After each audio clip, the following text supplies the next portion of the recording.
We could. Welcome back to Man Down Sports. As you can see from the thumbnail, we're going to start this show. I don't know why I did that like that. We're going to start this show off with the All-Star selections. They've come out with the starters for both East and West. I don't know if the reserves come out yet, but we're going to talk about the 5 starters on each squad, and we're going to talk about who we think the reserves should be. And if the voters got it right with the starters, I don't think they did. We're gonna talk about it, but we can also mention that LeBron broke the record that Kareem was holding. He 20 All-Star selections is the most in NBA history.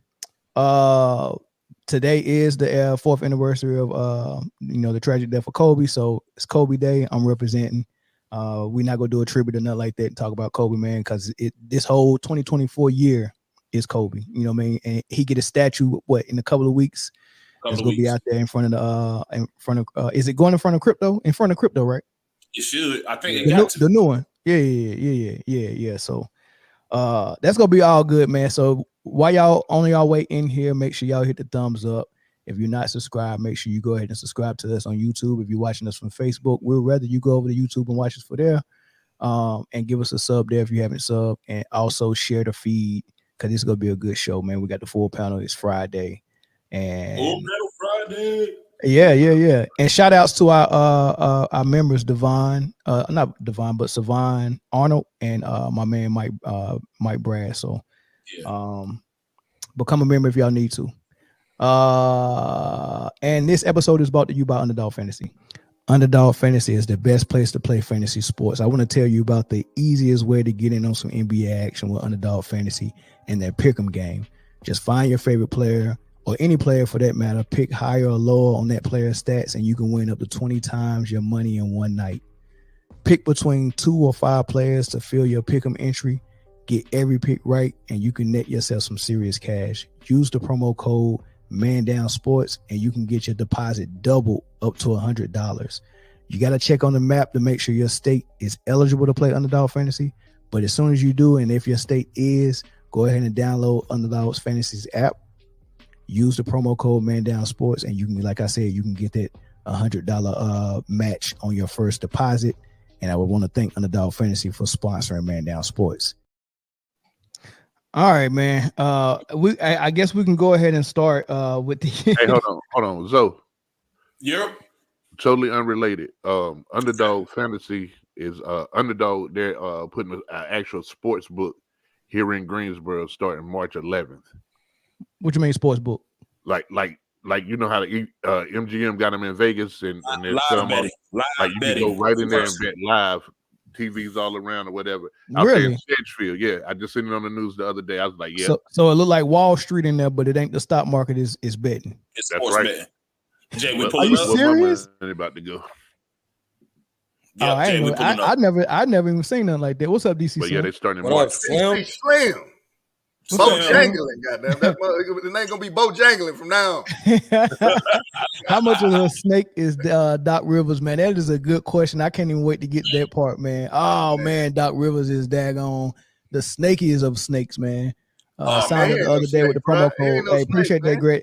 Yeah, that's a good way you can support the show, man. There's multiple ways to support the show.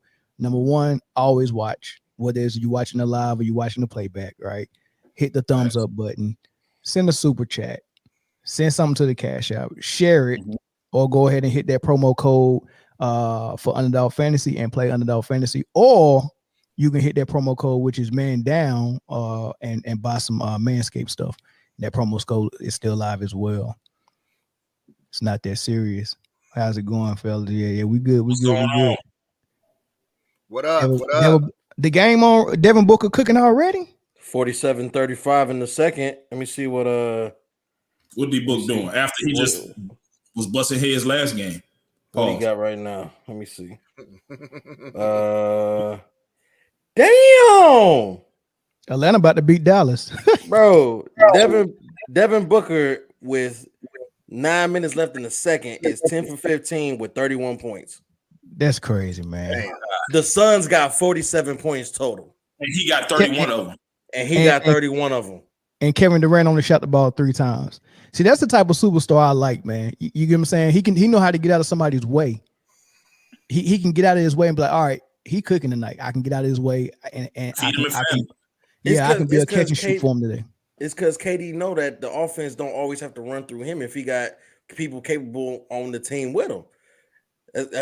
Kyrie. Whenever Kyrie would have those games in Brooklyn, he let Kyrie cook. He let Steph cook when he was in Golden State. You know what I'm saying?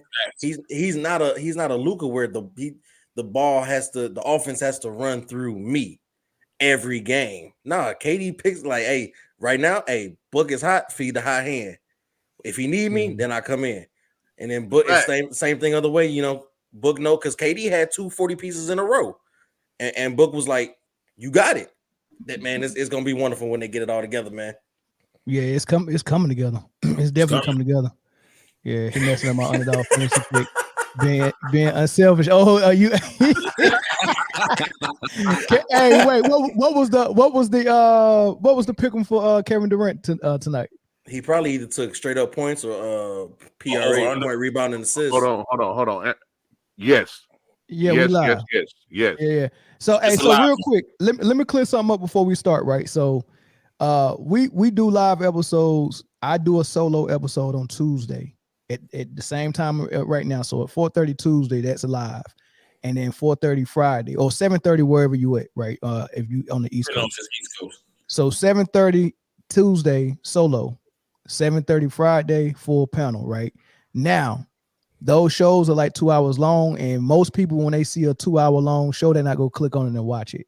So I break up segments, right? You see 4 segments on the rundown. I break those up and then I distribute those throughout the week. Sometimes they go as lives and sometimes they go as premieres. And a lot of people be thinking that we'll be live when I distribute them, and y'all be calling in to the show and trying to figure out why ain't nobody answering the phone, right? So I just want to let everybody know that, man. But yeah, go ahead and share, man. Let's get everybody in here so we can get started, man. Yep. Hit that like button. Yeah, dude took him for points, rebounds, and assists total 40.5. Yeah. And right now it ain't looking too hot if he took the over. Yeah. Nah, he'll get it. I think he'll get 20 points. Will he get 10 rebounds? Probably. He'll probably get close to 10 rebounds. If they put him at center sometime in the game, then he might. Yeah, you're gonna be short. Because even if he get 20 and 10, that's 30. He probably only get 5 assists. And yeah, you're gonna be short. Yeah, he gonna sit in the fourth. He gonna sit in the fourth because the way Devin Booker playing, they gonna end up a 20-point lead, and they both gonna sit down in the fourth. Yeah. Hold on, man. Hold on 1 second, man. Chris, is that a TLC shirt you got on right now? No scrubs, baby. I got a crazy, sexy, cool shirt on right now. Oh man! All right, man. Let's get started, man. So the NBA All Stars is almost the starters are already set in stone, right? So we'll start with LeBron James, right? Of course, the format is still whoever get the most votes on either side is going to be the team captain. So I think that was Giannis and LeBron again. That's been like Giannis and LeBron for what, like 2-3 years in a row? Yeah, definitely. At least 4 of the last 5 for sure. Yeah. I do remember one year Kevin Durant was there. It was the year that Harden left Brooklyn. Because I remember that awkward moment when nobody took Harden and he was like last. And Kevin Durant was looking like this, like I ain't about to take him. He had just left Brooklyn, right? So it was very weird. So I remember. So Kevin Durant got the most votes at least one of these times in the last 5 years. But I remember seeing Giannis and LeBron for a while. So this is my thing. If LeBron hadn't got all the votes to get voted in as a starter, and let's say that they was just doing it like the old school way, I don't think LeBron is a legit starter. I don't think he's an all-star star. I think that's 5. I think actually Anthony Davis deserves to be an all-star more than LeBron James deserves to be an all-star. And the crazy thing about go ahead. I'm gonna say there's one thing. The crazy thing about it, my philosophy on teams having multiple all-stars, like, you know, it's only 12 people, right? So for the teams that have 2 all-stars, those go to the teams that's like ranked 1 or 2 in their conference, right? You got to be playing well. Your team got to be playing well as well. Exactly. So for Boston, that'll be Tatum and Brown. For Minnesota, that might be Edwards and Towns, right? Yeah. You get what I'm saying? If you got to, but for the Lakers to be at like the number 7 seed, and LeBron get 1 spot, and it looked like Anthony Davis probably go get picked by the coaches, and they get 2 spots. I think that's crazy. But do y'all think LeBron deserves to be a starter? Of course. Hello. No. Yeah. Not a starter. Yeah. How long has he been a starter on the All-Star team? Long enough where so he don't need to be a starter no more. Oh, okay. Pass that up. Man, but what that mean? What that mean? Because he a starter for 18 years. He's supposed to be guaranteed starter on his 19th. You know why? Because he's crazy, sexy, cool. I was about to say you're gonna have to throw a pause on that one. Just call him my god, man. Hey, what's different from wearing a TLC shirt than somebody wearing an Aaliyah shirt? It's the same shit, man. Does anybody have a Aaliyah shirt on today? I got on a Kobe shirt. It's Kobe Day. I got an Aaliyah shirt in the closet too. So what's up? Okay, man. Look, all right. Look, I ain't judging. You got Dora the Explorer as well. Nah, but that'd be fire though. That'd be fire. Backpack. Yeah, it would be fire. Hey, do you got a Barbie shirt too? Nah. Nope. Oh man. I don't know. I like 90s vixens, dog. I can't help it. Okay. Hey, ain't no wrong with it. I would do it. You gotta be it's like wearing pink, man. You gotta, you know what I'm saying? Some people can pull it off, some people can't, you know what I mean? But you know, I like to do it a little different. You getting good looking girls. I like to throw a shirt with like Grace Jones on it. You know what I'm saying? That Strong J. I like to have Strong J on my shirt walking around. Yeah, that's a whole different feel to it right there. Grace Jones. Man, I bet not ever see you with a Grace Jones shirt on. I'm getting that Strong J. Does LeBron deserve to be a starter? It's the popularity contest. Yes. Period. Yeah, but without the popularity, like I'm talking about like legitimately based on performance. Yeah, just based on performance. Does it? Because he borderline don't deserve to be an all-star, to be honest with you. But an all-star starter, seriously, like think about everybody in the West. What that man averaging? 23, 8-8, something like that. And it's leading to what? How long you been doing it though, Jay? Nah, so Mel, real quick, who's the starters for the West? Shai Gilgeous, Luka, LeBron, Kevin Durant, and Jokic. And Joker. Well, I would say that there are 5 more deserving people. Not with including that 5. I would say if we was going by most deserving, 2, maybe 3 of them wouldn't be all-star starters. All right, by who? Because for me, I 100% Shea deserves his spot. Absolutely. 100% Jokic deserves his spot. Absolutely. So the question marks come in at the guard position, which we'll get to Luka right after we finish with LeBron. But so that leaves the 2 forward spots in the West. Yeah. You got LeBron and KD. Are there more deserving forwards to be in that starting lineup than LeBron and KD? I don't think for KD. For LeBron, yes though. KD solidified his spot. Yeah, these past couple of weeks, KD solidified his spot by being either the best when he needed to be the best, or being able to be still good and allowing another good player to be good, especially when Devin Booker is cooking like he is tonight. I think KD should be in there. When you say that, is that not the same thing that Mr. James did during the in-season tournament? Because you said the last couple of weeks, so it's not a whole body of work. It is a whole body of work. No, KD been hooping this whole season. Durant been doing it the whole season. Yeah, he's been the best player on that team, or either the second best player on that team for the entire season. Yeah, but that team was struggling early. Well, what are they doing now? Yeah, and then the Lakers are still struggling. So what are we talking about? The Lakers still struggling. Blowing somebody out. But they wasn't struggling early. So Phoenix is a new squad. So we knew it was going to be growing pains with that.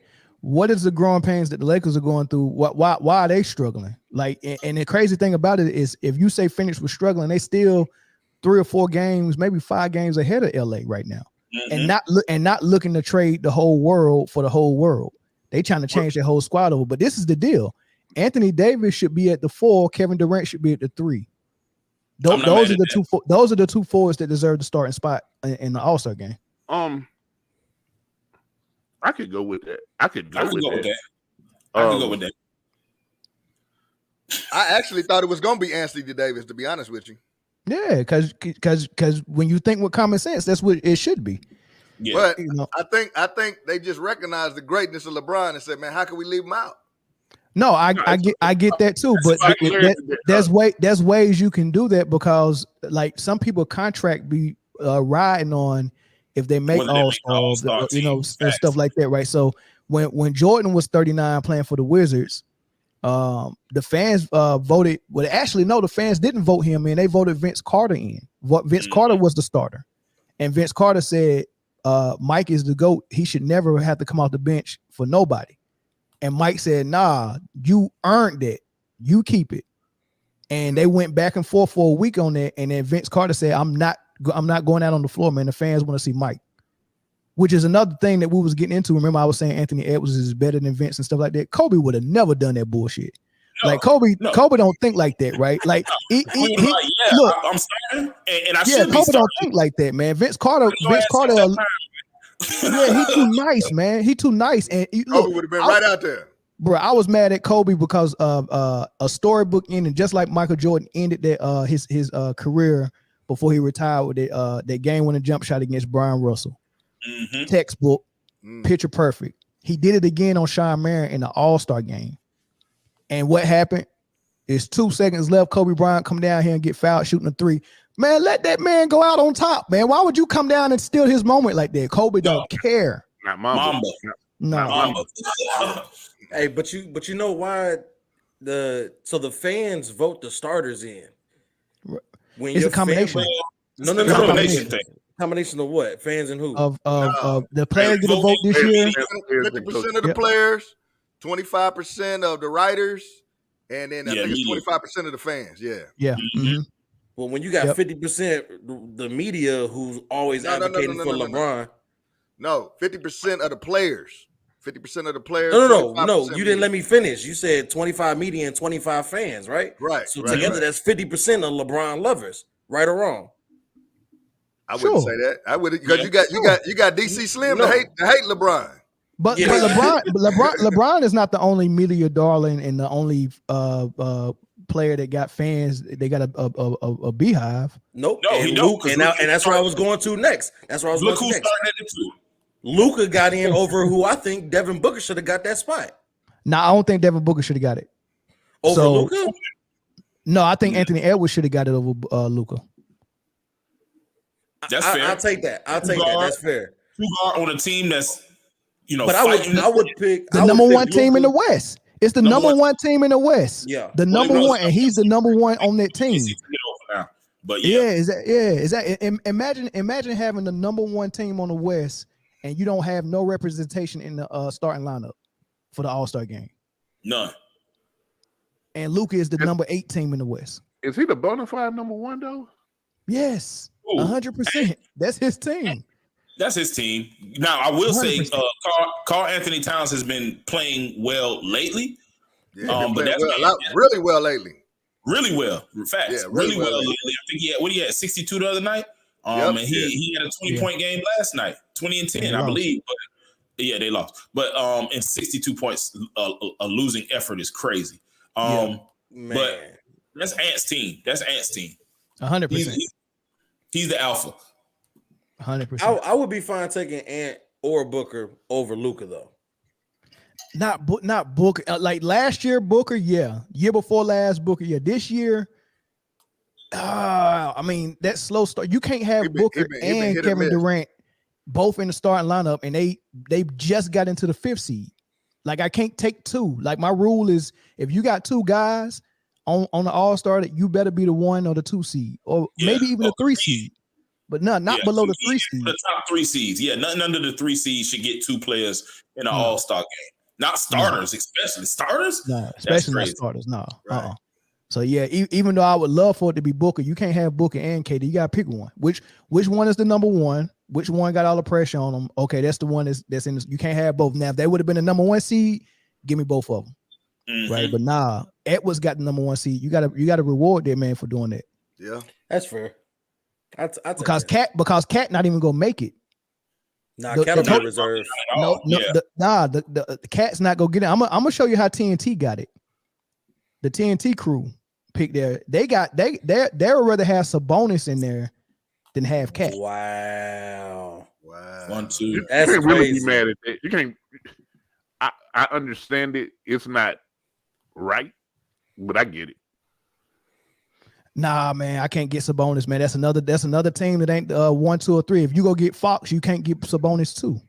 I think you gotta pick Fox before you pick Sabonis. Not necessarily. Why not, Jay? Why not, Jay? Not necessarily. Because you still got to go by position. You know what I'm saying? Pause. So let's say you got to get Curry, you got to get Edwards. You know what I'm saying? By the time you get the Fox, you know what I mean? You still need some more bigs, pause. So yeah, I would say Sabonis in that aspect, he would probably be an all-star selection before Fox. But it don't mean that Fox ain't the leader of that team. Okay, still matter too. Nah. But like if you got to pick between Fox and Sabonis and then Cat or somebody else, like I'm gonna pick Fox and then I'll pick somebody else for another big spot over Sabonis. But positions still matter too. If you got 4 guards better than you, or who's playing better than you, not better than you. If you got 4 guards playing better than you and only 2 big men playing better than your big man, it's a no-brainer there. It doesn't mean that he's the best player on that team right there. Nah, but they never really put like 4 centers in the All-Star game. It's a guards league, so you're running out of bigs that's gonna make All-Star anyway because all the bigs are really just setting screens for the guard. It's a guard league now, so yeah, it all is. But remember, it used to be a big man league. Remember when we used to have the West would have Duncan, Garnett, Rasheed Wallace, Dirk, and then they would have Shaq as well. They would have 5 bigs like that. See Webb still up there. Yeah, see Webb. So I've seen it 6 big men like that on the West. But somebody usually gets left out that may be playing better than the guard that got there, but you needed some guards on the team. You only got a certain amount of slots. You know what I'm saying? Which is why they went to the front court, back court, rather than strictly point guard, shooting guard, small forward, power forward. Right. So you can be any guard of any position, any backcourt player, any front court player, and still get them in there. So, well, they did that because you just wasting spots with centers. It's like a center and a half left in the league now. Yeah, it ain't too many all-star worthy centers. But you see how the number 1 team is not getting 2 guys. They only getting Edwards, and then they're not even selecting Karl Anthony Towns, but they selecting Sabonis. And that's basically on recency bias because Sabonis done made it 2 years in a row. But he don't deserve to be in there over Karl Anthony Towns. So as far as reserves, as a matter of fact, let's go back to the starters. Okay. As far as the starters, this is how I would have it. And y'all let me know how y'all would do it different. 100% SGA at the point guard. He's outperforming everybody. Right, without a doubt. Yeah, he is. Luka would not be an all-star starter on my team. It would be Anthony Edwards at the 2. Okay. At the 3, it'd be Kevin Durant. At the 4, it'd be Anthony Davis, and at the 5, it'd be Jokic. And then my reserves would, I'm gonna get Kawhi on the reserves. I'm gonna get LeBron on the reserves. I'm not gonna grab Paul George. I'm grabbing Booker. I'm grabbing Karl Anthony Towns. I'm grabbing Fox. Am I grabbing Curry? I'm grabbing Curry. You are grabbing Curry. All right, hold that thought. Yeah, I'm grabbing Curry. Nobody from New Orleans. I'm not grabbing Zion, Brandon Ingram, or CJ McCollum. I'm not grabbing none of them. Who am I missing? Why not Zion? No, not Zion. As a matter of fact, dang man, LeBron would you didn't put LeBron in the start? You haven't named LeBron yet. You put Yeah, LeBron as a reserve? Yeah, I'm grabbing Curry. I'm grabbing Edwards. I'm grabbing Kawhi. I'm grabbing LeBron. Well, you said Ant was your starter. I'm grabbing.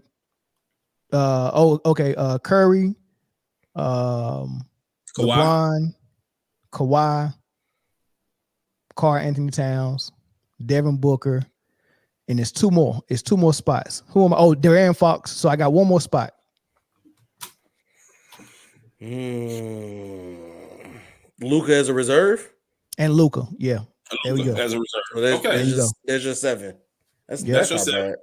That's not a bad 7. Is Curry really? I was gonna say, is Curry really? I mean, okay. Is Curry really an all-star? Swan song? Is this longevity right here? It's the popularity, but think of it this way: if you want a point guard and you had to choose between Curry, Jamal Murray, and Fox, who you grabbing? I'm grabbing Curry. Curry is box office in them All-Star games. Yeah. We know this. No. I'm talking about who earned it based off performance. I'm not talking about who you think do good in the All-Star and who's the better player. Who performed better this year that deserves the All-Star spot? Are we talking about individual performance? Because the team is struggling. And that's what I was going to go to, because it's like I don't really understand the criteria. Some people can get in if their team's struggling and they got good numbers. Some people are getting in with okay numbers if their team is good. Like it's a balance that the NBA has to figure out how to clear up, because there's a lot of that going on. And I think that Luka, listen, I'm not a Luka hater. I do think that this style of basketball, before I say what I'm about to say, I got to say. Wait. So I forgot something. Hold on. I want you to finish that, but I forgot something. What's that? I forgot about Kyrie. Oh, and see, now that kind of tells you see what I'm saying? So now you got Kyrie, Curry, Jamal Murray, Fox. Hey, just to be honest though, you switched it up at the last minute. You was like, not the people who you think gonna play in the game that you think you're gonna win with. Out of that, like, so we had the better season. Out of that list of 4, are you picking 1 or are you picking 2? You got to get one. Kyrie and who out of guard spot? Curry, Jamal Fox, Murray. Kyrie, and Murray. Jamal Murray, yeah. Well, I'm eliminating Jamal Murray. Wow, hold on. Let Zoe finish what he was gonna say. I interrupted him. I'm just saying, like, if you have been a part of a team, like Luka's numbers are always going to be inflated because of the system that they run. He's going to always have the numbers to be in these type of games. He's going to always have the numbers to be all NBA at the end of the season. But if we are watching the basketball game and the results that he's yielding from running this system, like when is it going to be okay? Your numbers have to be valuable as far as leading to wins. If it's going to be that, then that's fine. If it's not going to be that, then I think we got to have it not be that all the way across the board. Because hell, Dame Lillard's numbers aren't better than Jalen Brunson's this year. I know we're not talking about the East, but I'm just using that. We go get to the East in a minute. We go get to the East. I will put in over Dame, and I love Dame, but at the end of the day, like his team is playing well, and he's playing better than a lot of the other teams. But like, it got to be some kind of baseline for it. It got to be okay. Your team has to be, if your individual numbers are good, then you in the All-Star game, regardless of your team. Or it has to be, your numbers have to be good and your team has to be playing well, because if it's not, then it's going to be a bunch of dudes like LeBron, in my opinion, and Luka, in my opinion, whose teams are mediocre at best right now, as far as what they're playing like right now, and they still getting All-Star starter nods. I just don't understand the criteria. For me, the measuring between who is Judy? Big booty Judy? She definitely All-Star. I'm trying to think, who would that be? Man, that's a good one though. I would pick Kyrie though. Oh, I think he meant Kyrie. Yeah, Kyrie. Yeah. Okay. Oh, y'all don't think Kyrie All-Star is only because of the games, or even if he played the games based on how Luka has the ball all the time, would Kyrie had even got in there? Because remember last year he only got in there because the fans voted him. Yeah, but if we're looking at the results of the games where Kyrie is playing Kyrie ball versus Luka ball, like he is definitely playing off of Luka when Luka's in the game, and he's letting Luka he's trying to let Luka be whatever Luka is. You get what I'm saying? But whatever that is. Whatever that is. Yeah. But anytime that he's playing and he is the lead guard and he's allowed to distribute and to score like he's supposed to, number one, they're winning games. First and foremost, and I think that has to count for something. And number two, his numbers are crazy. If you allow Kyrie to be option 1A on that team, I think their record looks a little different. I think Luka still gets a chance to shine, but I mean, so I can't really say Kyrie is just flat out not an all-star because the offense ain't catered to Kyrie. It's catered to Luka to pass to anybody that's standing in the corner.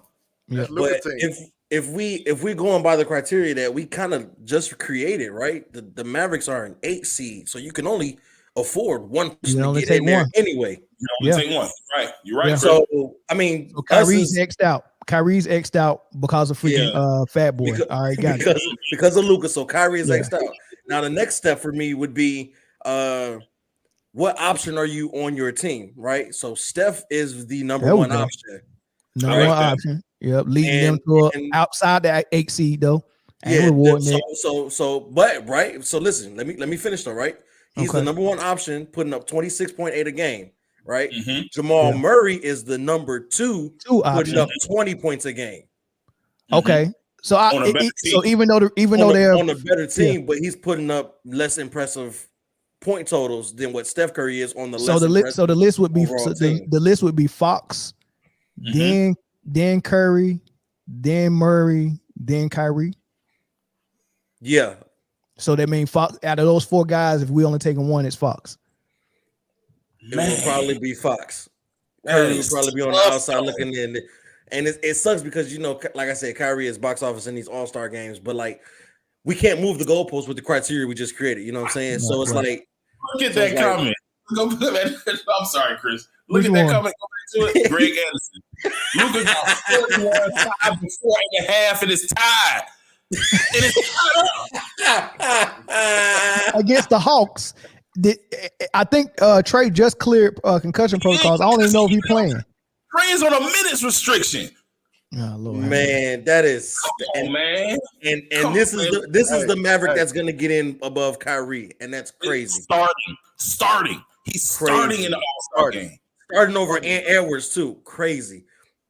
But so if we break it down like that, so yeah, it would be Fox, then Curry, then Jamal, and then unfortunately Kyrie's on the backside of that.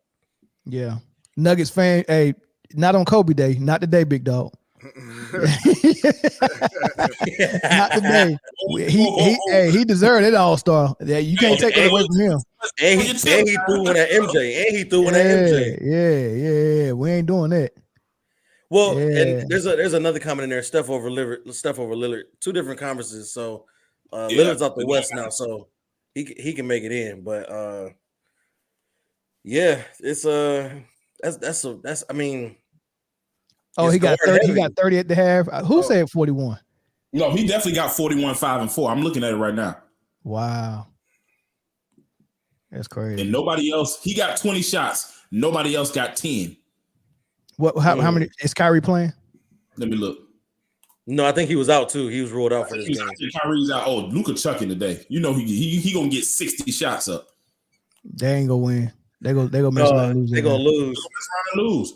But Luka gonna have a 60-point triple-double, and that's what all we gonna hear about. Yep. Oh my God! Did you see that pass that Luka made? Oh my God! Hear about, bro. Luka's amazing, bro.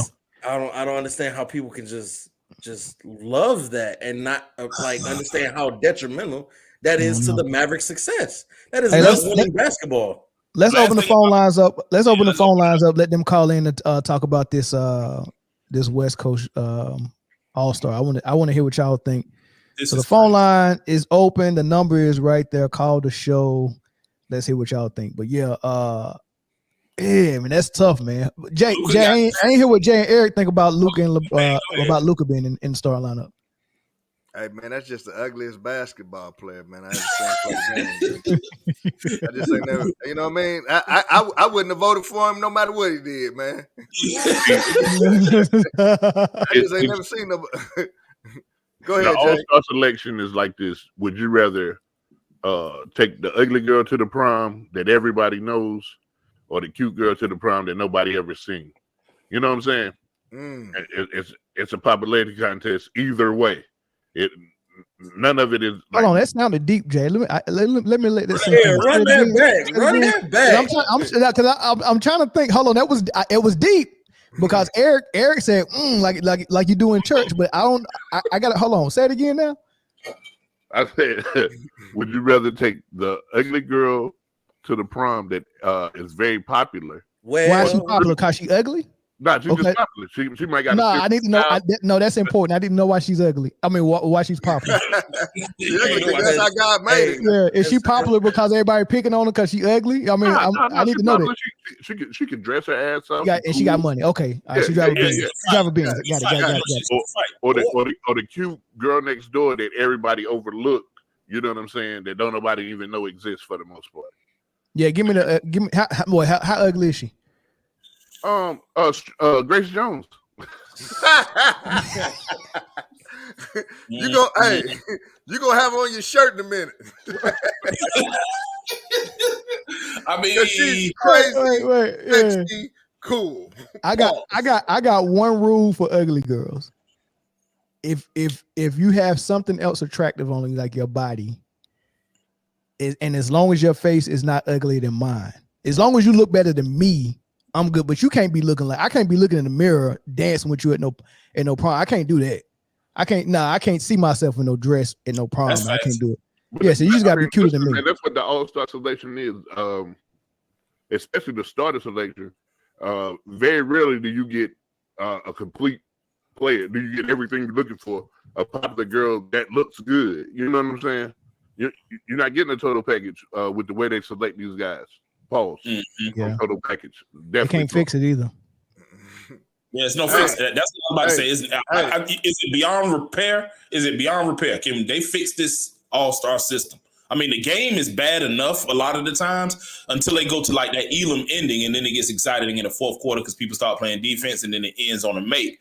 But can they fix the voting process for this? I don't think it's possible. The only way, the closest way to fixing it is it has to be 100% players and coaches voting, but you can't vote for yourself or anybody on your team.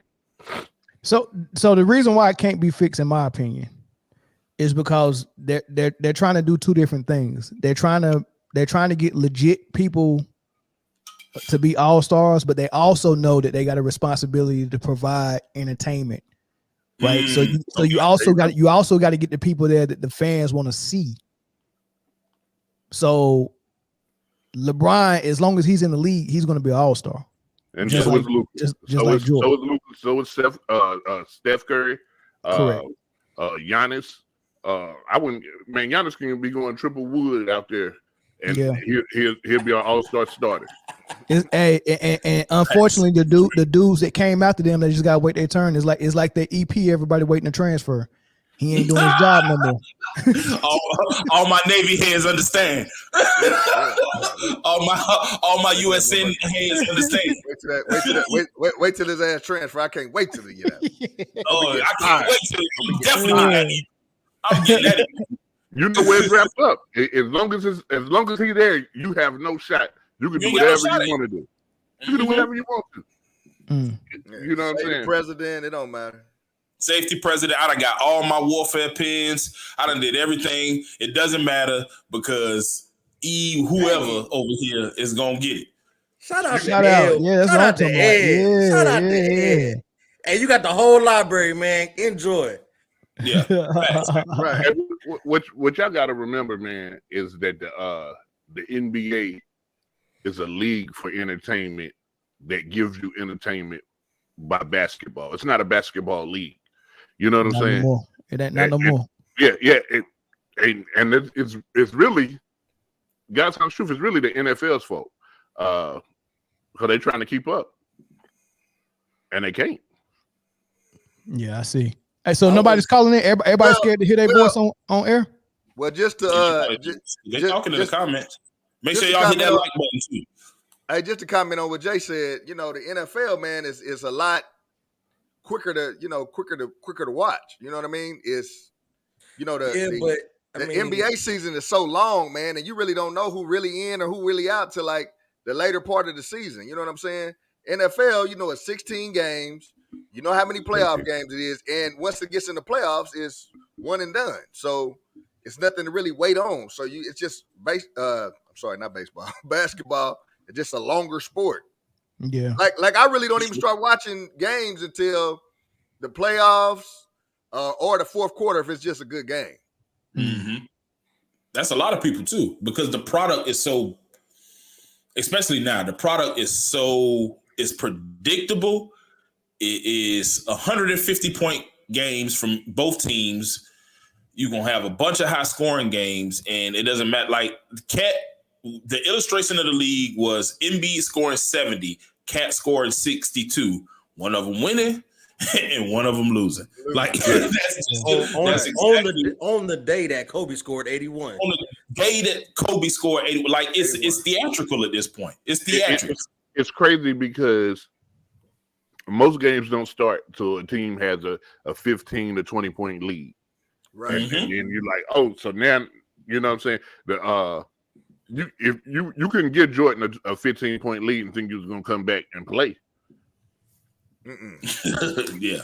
Jordan get a 20 point lead on you, he's going to beat you by 40.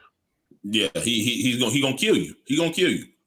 God, I hate it. I think we've gotten away from, because in NFL and in the NBA, both All-Star games used to be something of pride. Like, if you made the All-Star game, you went and played, but then the NFL went and said you can't really touch nobody, you can't hit here. So it's like, so now these All-Star games is not what really counts. Everybody can be an All-Star, everybody can't be an All-Pro, and that's what everybody is really going after. And that's what really matters is the All-Pro selection at the end of the season. All-Stars is it's a break for everybody in the middle of the season, and in NFL, that end of school year vacation, that field trip that everybody go on, and it's just something different than what's going on normally, and then you go right back to the grind, in the NBA season, and or for the two teams that make it to the Super Bowl. But nobody is just but it's flavored water at this point. Quick question. You hold on, we got to call it, Eric. Hey, who's on the line? This is Greg Anderson. What's up, Greg? What's up, man? Greg, what up? Hey, first of all, I had to show love, man. I had to call in because my man got on the TLC shirt, man. Appreciate you, Greg. Appreciate you, brother. All right, for sure. But to your point, you've been making these points about Luka Doncic over the last couple of weeks, and I can't unsee everything that you've been saying. So now when I'm watching this game, it's like the wool is off my eyes or whatever. I can see clearly now the rain is gone. Yeah. Luka needs to play the 3. Yes. And the reason Luka needs to play the 3 is he's taking up a spot on the All-Star game. Yes. If he was playing the 3, LeBron wouldn't be starting. Ooh. No, LeBron got the popular vote though, so he got the popular vote. Yeah. Okay. LeBron gonna start. It would open up a spot for another guard that's well deserving, like an Anthony Evans. And I would rather see somebody that's going to get into the game, that's new, and that's going to play some defense. Yeah. Because guess what's not going to happen in the All-Star game? Luka holding the ball, dribbling for 28 seconds, and it's a 24-second shot clock. It definitely ain't happened. LeBron got that. LeBron doing that. LeBron gonna have that on lock right there. Yeah. Luka got to figure out something else. He got to figure out a fatter way to get his points. He's going to be a spot-up three-point shooter. Speaking of which, what's the over/under on LeBron step-back 3 that's going to be airballing and hit the back iron? In the All-Star game, I think it might be 1. Hey, he done became a better shooter now. Yeah. He became a better shooter just like I became a better driver. Hey,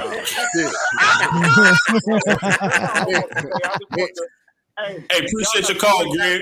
Great content. And I'm about to get up out of here. But the last thing I want to say, Hey man, I signed up for that underdog fantasy with the promo code. Yeah. Man, I'm losing all my money tonight, man. What's going on?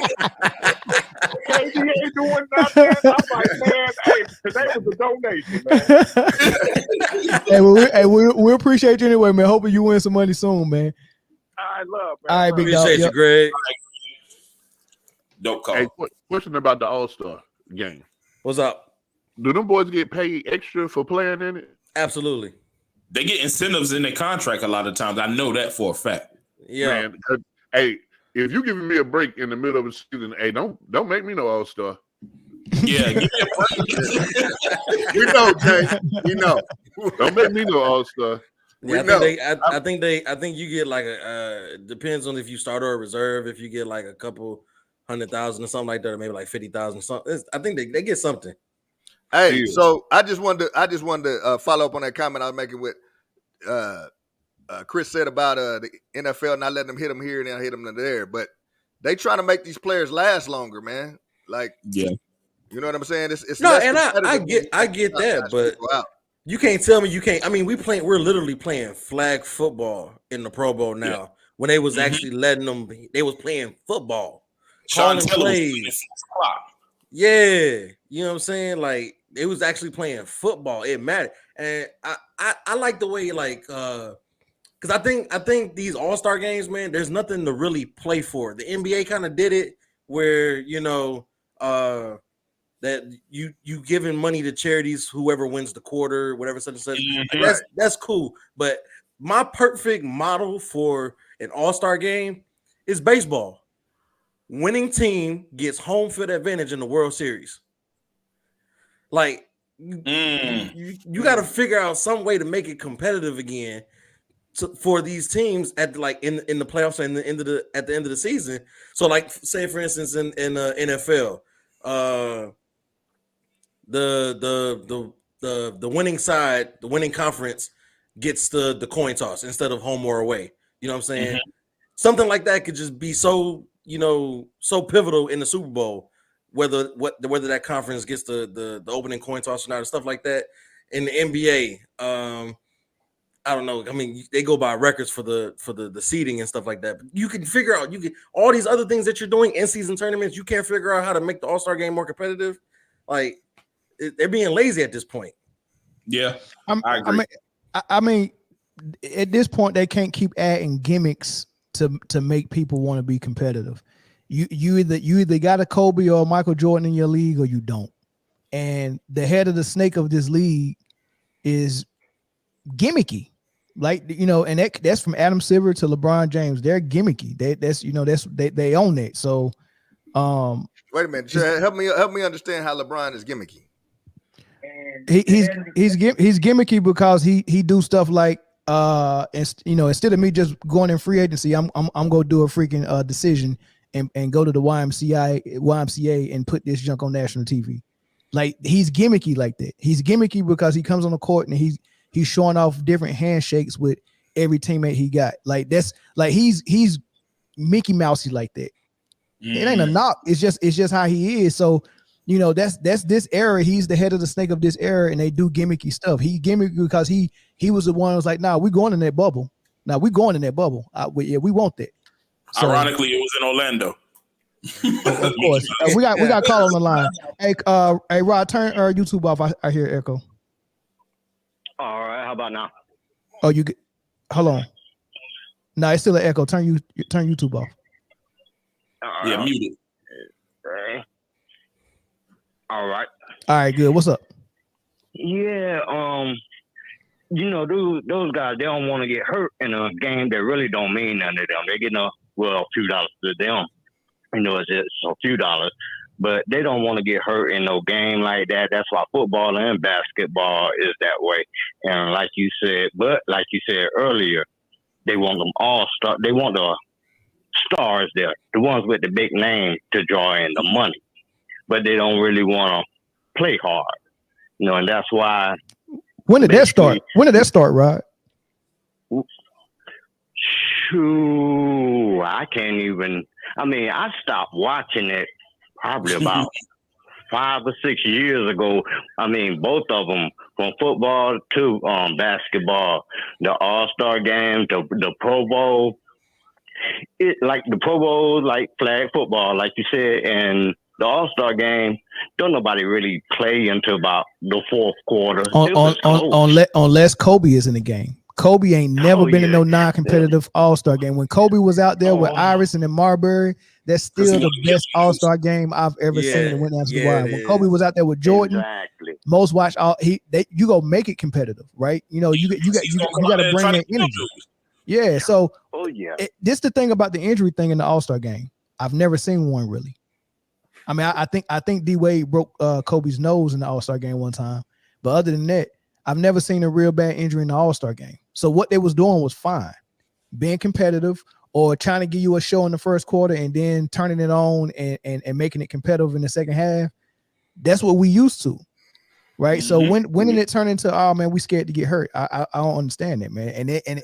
And then they got so lame. Here goes another gimmick. Well, y'all not competing in the All-Star game. Let's make it competitive. The points in the first half don't even count. Y'all can just play around. The fourth quarter hit, I don't care what the score is. The first one to 24 wins. What? Yeah. All these gimmicks. We got an All-Star game gimmick to make it competitive. We got a gimmick in the in-season tournament to make it competitive. Like all these freaking gimmicks, man. You can't put a Band-Aid over the fact that these dudes are soft. Was it the Pro Bowl or the All-Star game? They were talking about getting rid of the game and just do the skill challenge. Yeah, I think that was the Pro Bowl. I think that was the Pro Bowl. Yeah, that was the Pro Bowl. Yeah, that was the Pro Bowl. Yeah, that was the Pro Bowl. So now that's really bad when they got to go to that level. Yeah, hey, you can say they soft, but ain't none of our bodies worth no $1 billion. So I get it. Now my body worth that. I got the same body that Allen Iverson got. $1 billion. Nah, I got the same, but his body ain't worth more than mine. I'm sorry, his body ain't worth. If I tear my Achilles, I'm gonna be just detrimental and useless at home, just like Iverson would be. Yeah. Right. Just because he worked. Hey, look, I ain't going with that. I get it. I get it. Hey, if I thought I was gonna get hurt and I got another half of the season to play, hey, I understand. You under contract though. Don't matter. I can get hurt. I want to play the game. I want to go to the championship. I don't want to go out there and play in a play around game. I'll get hurt in a play around game. Hey man, it's a standard. It was a standard that was set by the GOAT and the era that the GOAT played in. They got carried on through the era that Kobe Bryant carried, and then the ball was dropped after Kobe. Hey man, look. I agree. Yeah. I think players are a little bit smarter now, man. Yeah, I mean, sacrifice we ain't got no more Kobe's, we ain't got no more AIs, we ain't got no more Jordans. You know, all these wannabe, all the big names now. They basically, up under a thumb. It's like they doing what somebody else say. Hey, don't you go out there and do this right here now. Don't play too hard. Don't foul too hard. Just y'all chill out. There's no competitiveness. The competitiveness is not there. Yeah. Something's missing, man. Maybe they're making too much money and it's coming to them too easy. And like you said, maybe they are smarter now, saying, look, we ain't gotta go out there and put our bodies on the line no more. We can just say we did it, but don't do it.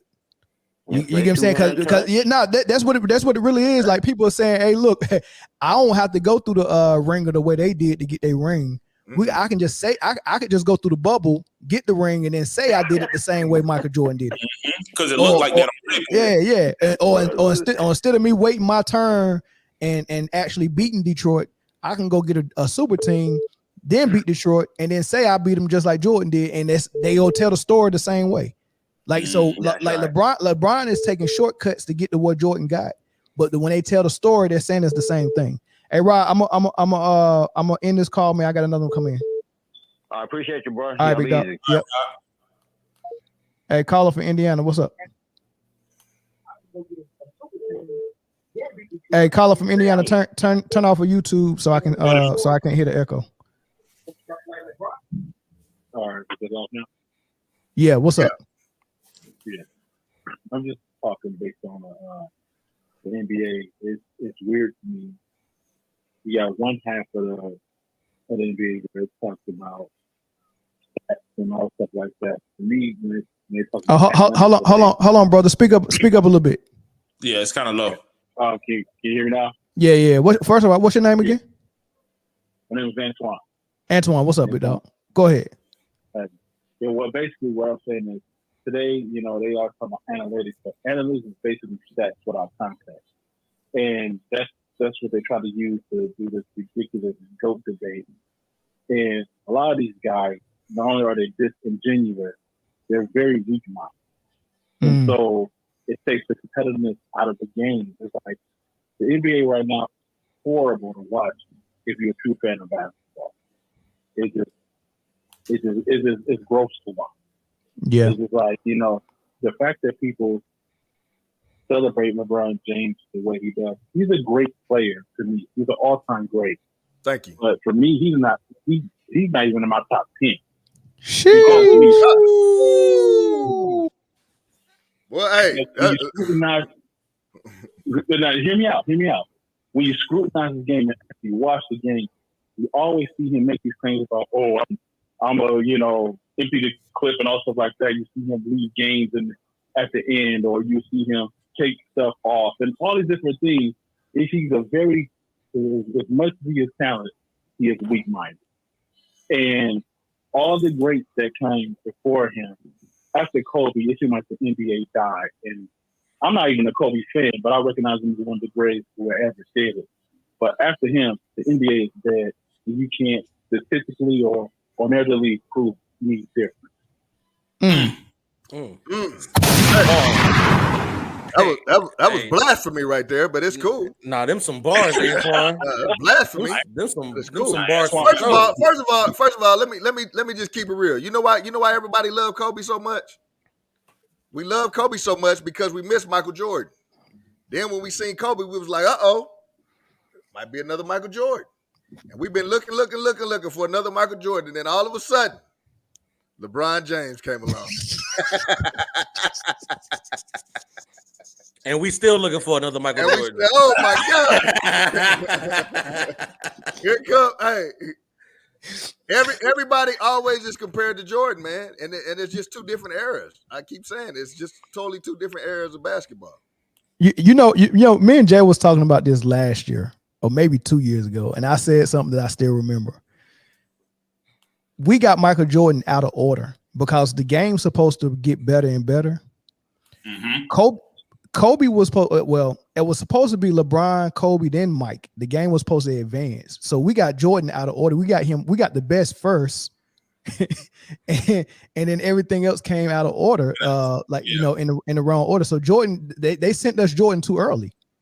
They sent him too early, man. He was supposed to come after LeBron. Jordan revolutionized the game, man. Yeah. That's my point. He came. I agree with you. He came too early because he ruined the game because it was mentality with skill, and it was just like no matter what you did to him, he had no value. And you get that for 10, 15 years, and then it's gone. And all these other cats, man, they're so weak-minded. They're so. And give you an example, like Luka, for example, getting somebody kicked out for whatever reason. I've watched a game with Jordan where he got heckled and he took it out on the Cleveland Cavaliers. And then at the end of the game, after he bust their butt, Paul. After he got at him, the dude that was heckling, he just told him, "Shh, be quiet." While he destroyed his team. We don't have players like that anymore. So to your point, I think Jordan ruined the game because of his mentality, his skill, and everything else. He came too early. Paul. Yeah, man. Hey, all right, man. We're gonna hey, thanks for that call, man. But we're gonna let you go because you done slipped up twice already. You gonna mess around and get the whole show taken off of YouTube, man. I'll let all right, man. Thanks for the call, bro. Antoine. Appreciate the call, bro. He was spitting though. He was spitting. Yeah, he was spitting, but that boy said something about coming early and busting tailbone. I'm like, sheesh. Early, he got on the line spitting game. Yeah. Ooh, hey, that's it was talking about like ladies' man. Yeah.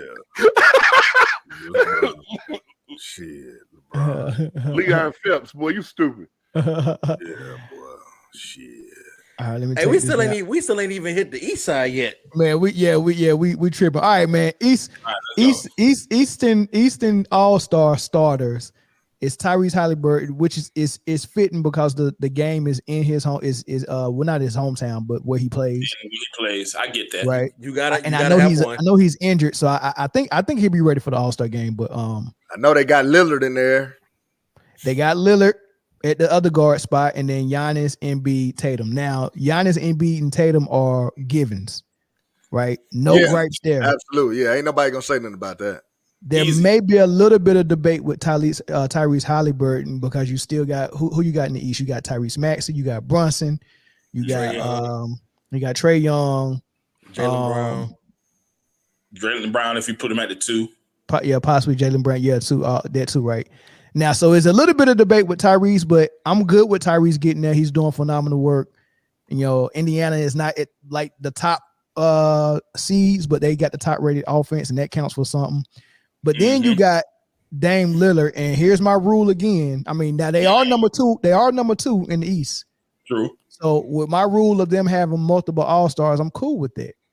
But him being being a starter for the All-Star, I wouldn't have Dame there. I probably would have the guy who's a number 1, which is Jalen Brunson in New York. If Trae had his team in the top, 6 or 7 seed, I could see Trae being there over him, but I think Brunson got snubbed and Dame Lillard got here off popularity. What y'all think? I 100% agree. I agree 100%. I'm a Dame fan. But Dame been balling, bro. Dame ain't been balling better than Brunson. Dame ain't been balling better than Maxey. I don't think he's been balling better than Trae. What I will say is when you got a number 1 option like Giannis on your team, it's much easier. You a B, and you're not playing better than some other A's. So I just can't put you as a starter. I do think that he probably could have made it as a reserve. But then again, you still got the guys that we already mentioned, Maxey, Brunson, and Trae, who stat lines are going to be better than Dame's no matter what. Just because of the fact that he playing with a dude that's going to dominate that. Dame has been playing better as of late, but he struggled in the beginning, which was to expected because it's a new team. It was a new system, yeah. It's a new team and it's a new system, and we'll get on the coaching here in a bit. But you know what I'm saying? At the end of the day, I don't think that he should have made it over Brunson. And I'm not a New York fan, but that number 1 option means something to me. Yeah. And if you got your team in contention as a number 1 option and you play and you a guard in the East, then I think that you should probably get in, especially as a starter. Not saying Dame shouldn't make it at all. Somebody said Dame got better bars. That's a fact. That's a fact. Fact though, Dame be spitting, but Dame should have been spitting from the bench rather than the starter spot. Well, what it boils down to simply there's a lot of people, and when you say the fan vote, I'm imagining high school and middle school kids, right? Because as a grown man, I ain't never took time to vote on the All-Star game. Just ain't something that I'm gonna do. Yeah. I think I did it 1 year. I got you. Yeah, and it was all Kevin Durant. I've never voted either. I've never voted. Yeah, it's just something that most people won't do, right? Yeah. But more of those kids know who Dame literally is, and more than Brunson. That's true. He's more of a household name. You'll see the daggone. Having a signature little move, a little Dame time, whatever, like kids liked it. Now kids are doing that when they hit a shot in their basketball game. You know what I'm saying? Again, man, it's a popularity contest. But so is he the most deserving? No. Will Jalen Brunson ever get more votes than him? Again, no. That's true too. Probably, yeah. It's Dame's position to lose. You know what I mean? He got to really get outplayed. It can't be even or barely above Dame, which is what it is right now. Yeah, it can't be close. Yeah, he got snubbed, but will he get in? You know, with the coaches' vote? I don't know. This is how the TNT crew had it. Hold on, let me take this comment down real quick. All right. So they all saying, yeah, the you know, if they had their way, they would have Brunson in there, and then Donovan Mitchell. I'm not sure about Donovan Mitchell. It's a down year. I wouldn't even. I wouldn't. Yeah, he ain't doing too good. I think it's a recency bias because I think they like on a 7-game winning streak without Garland. So I think that has a lot to do with it. They saw him playing good recently, and that's what these talking heads do. No disrespect to them dudes, but whoever's playing good at the time is the guy that they're going to pick, especially if your team is okay. I probably wouldn't put Donovan Mitchell on there either. But you know, that's how it works. Give me Ice Tray right there. Give me Ice Tray on that one. I'm more mad at the two cats that said Randall. New York can't get two. It's tough. Yeah. But that's a stretch for sure. Hey, shout out to Paolo. Yeah, but you know what? But Paolo, in my opinion, I would have. So this is how I would have done it different with the starters, right? I probably would have had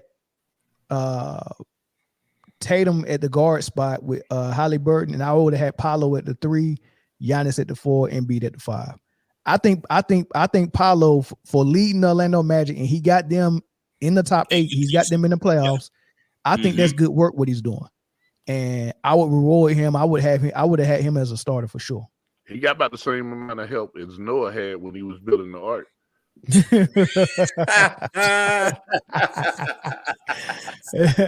I don't see how Charles got Miles Turner in there at all.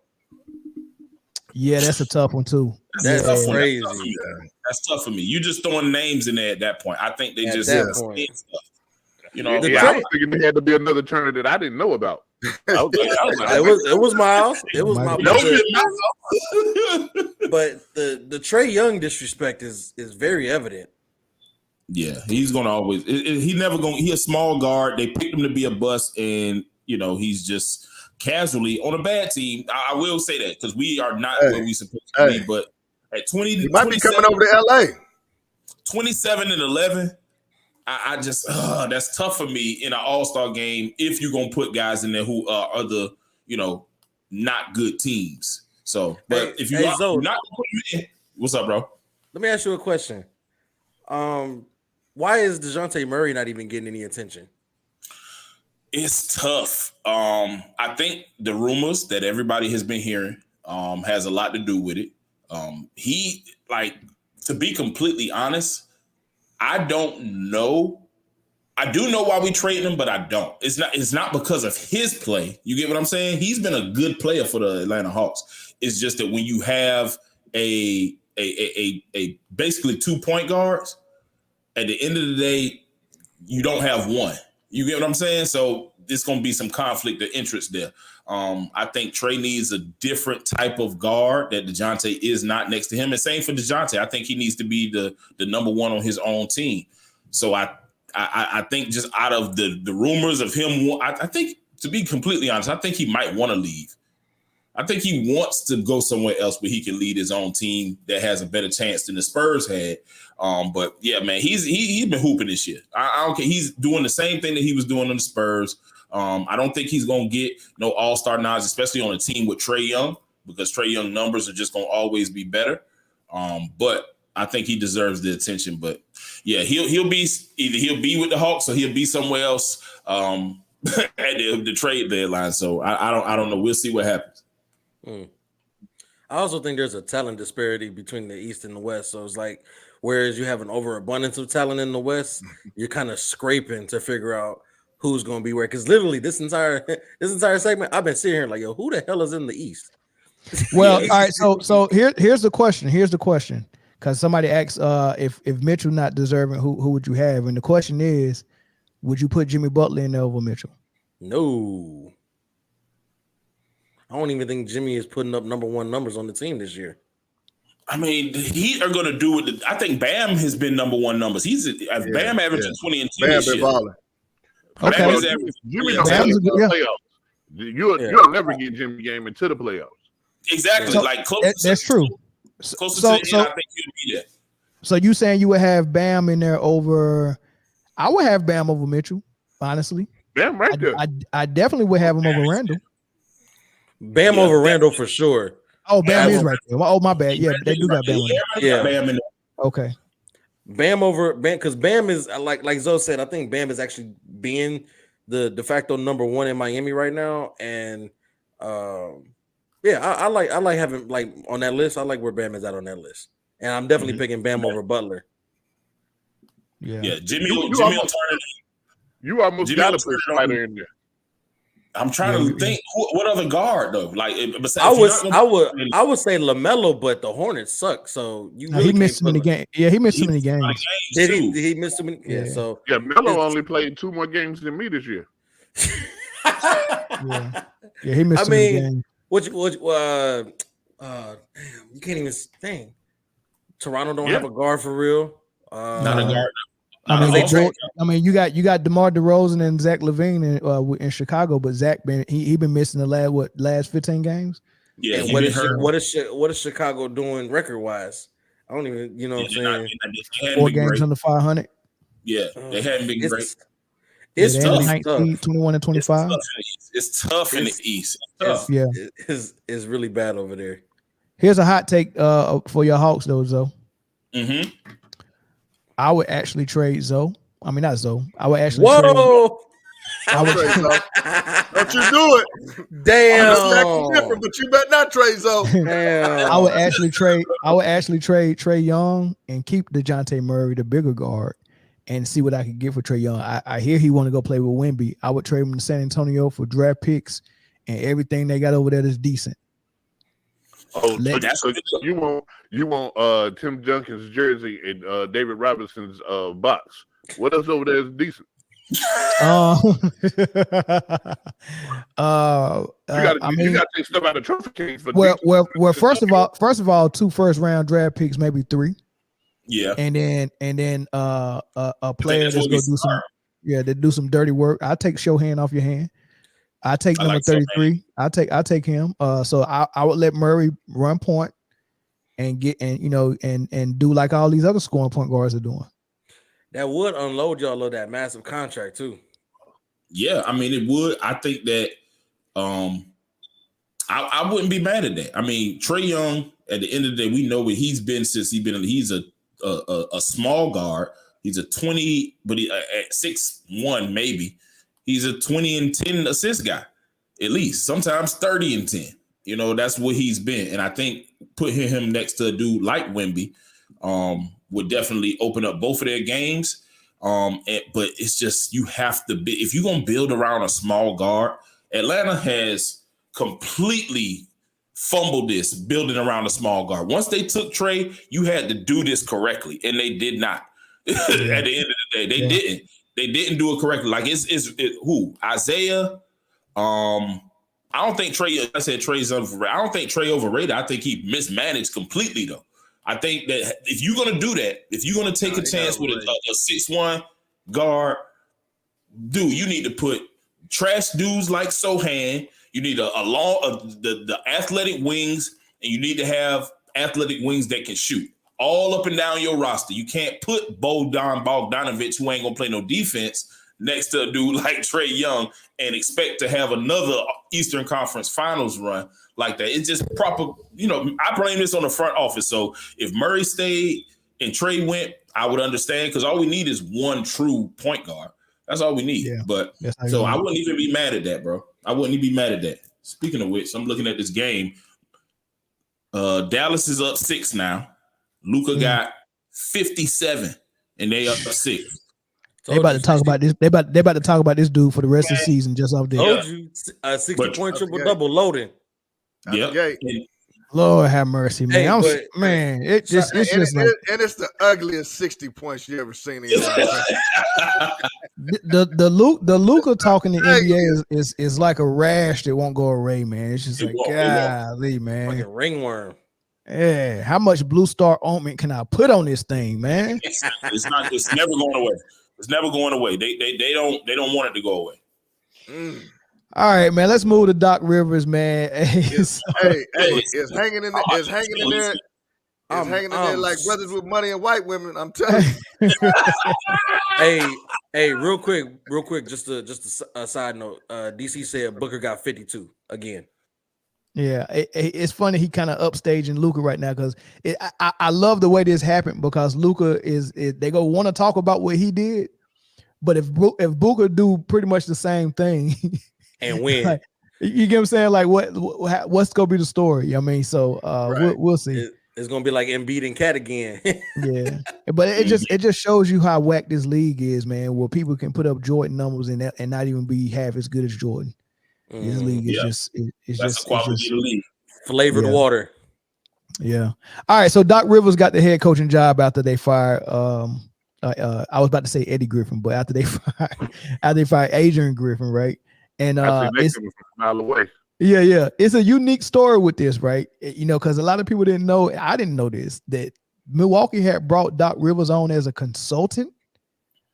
So you get to consult the team that's going to hire you after they fire the coach. Here's Gilbert Arenas talking about it. Is Adrian Griffin, 43 games into his rookie season, gets fired. And I read, and everybody from Stephen A., my partner, to you, and everybody that I've heard says nobody is surprised by this move. Was the man sleeping with the owner's daughter, with his wife? I mean, how the hell? I mean, you got the second best record in the East, one of the best overall records in the NBA, and they like, hey, bro, they tap on your shoulder and say, hey, your service is no longer required. You ever heard of consulting? Yes. Yeah. Do you know what consulting is? Right. when you asking somebody to give you advice on something, right? Yeah, Bucks, I don't think Adrian's getting it done right now. I think we should replace him. With who? With who, Doc? Me. I'm the guy, right? I'm a consultant. I know what knows that. Like me, I want to consult for Club Shake Shake. Right. I want to consult for Monday, Thursday, Saturday, Sunday. I think we need to do with a person by the name of Gilbert, right? Your chatty be like, hell no. Right. Is that what Doc was doing?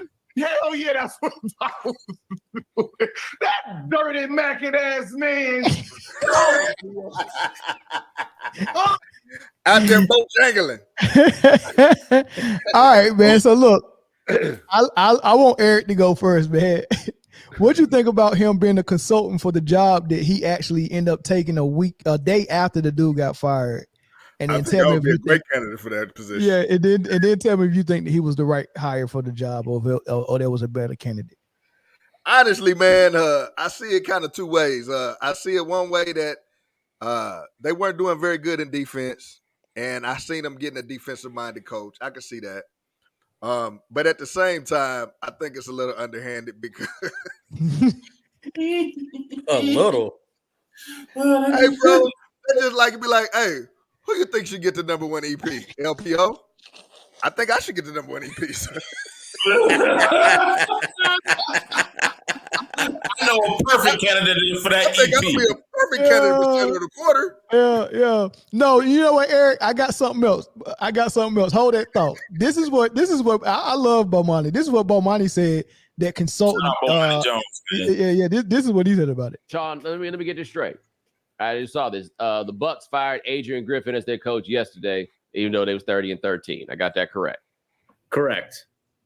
Okay.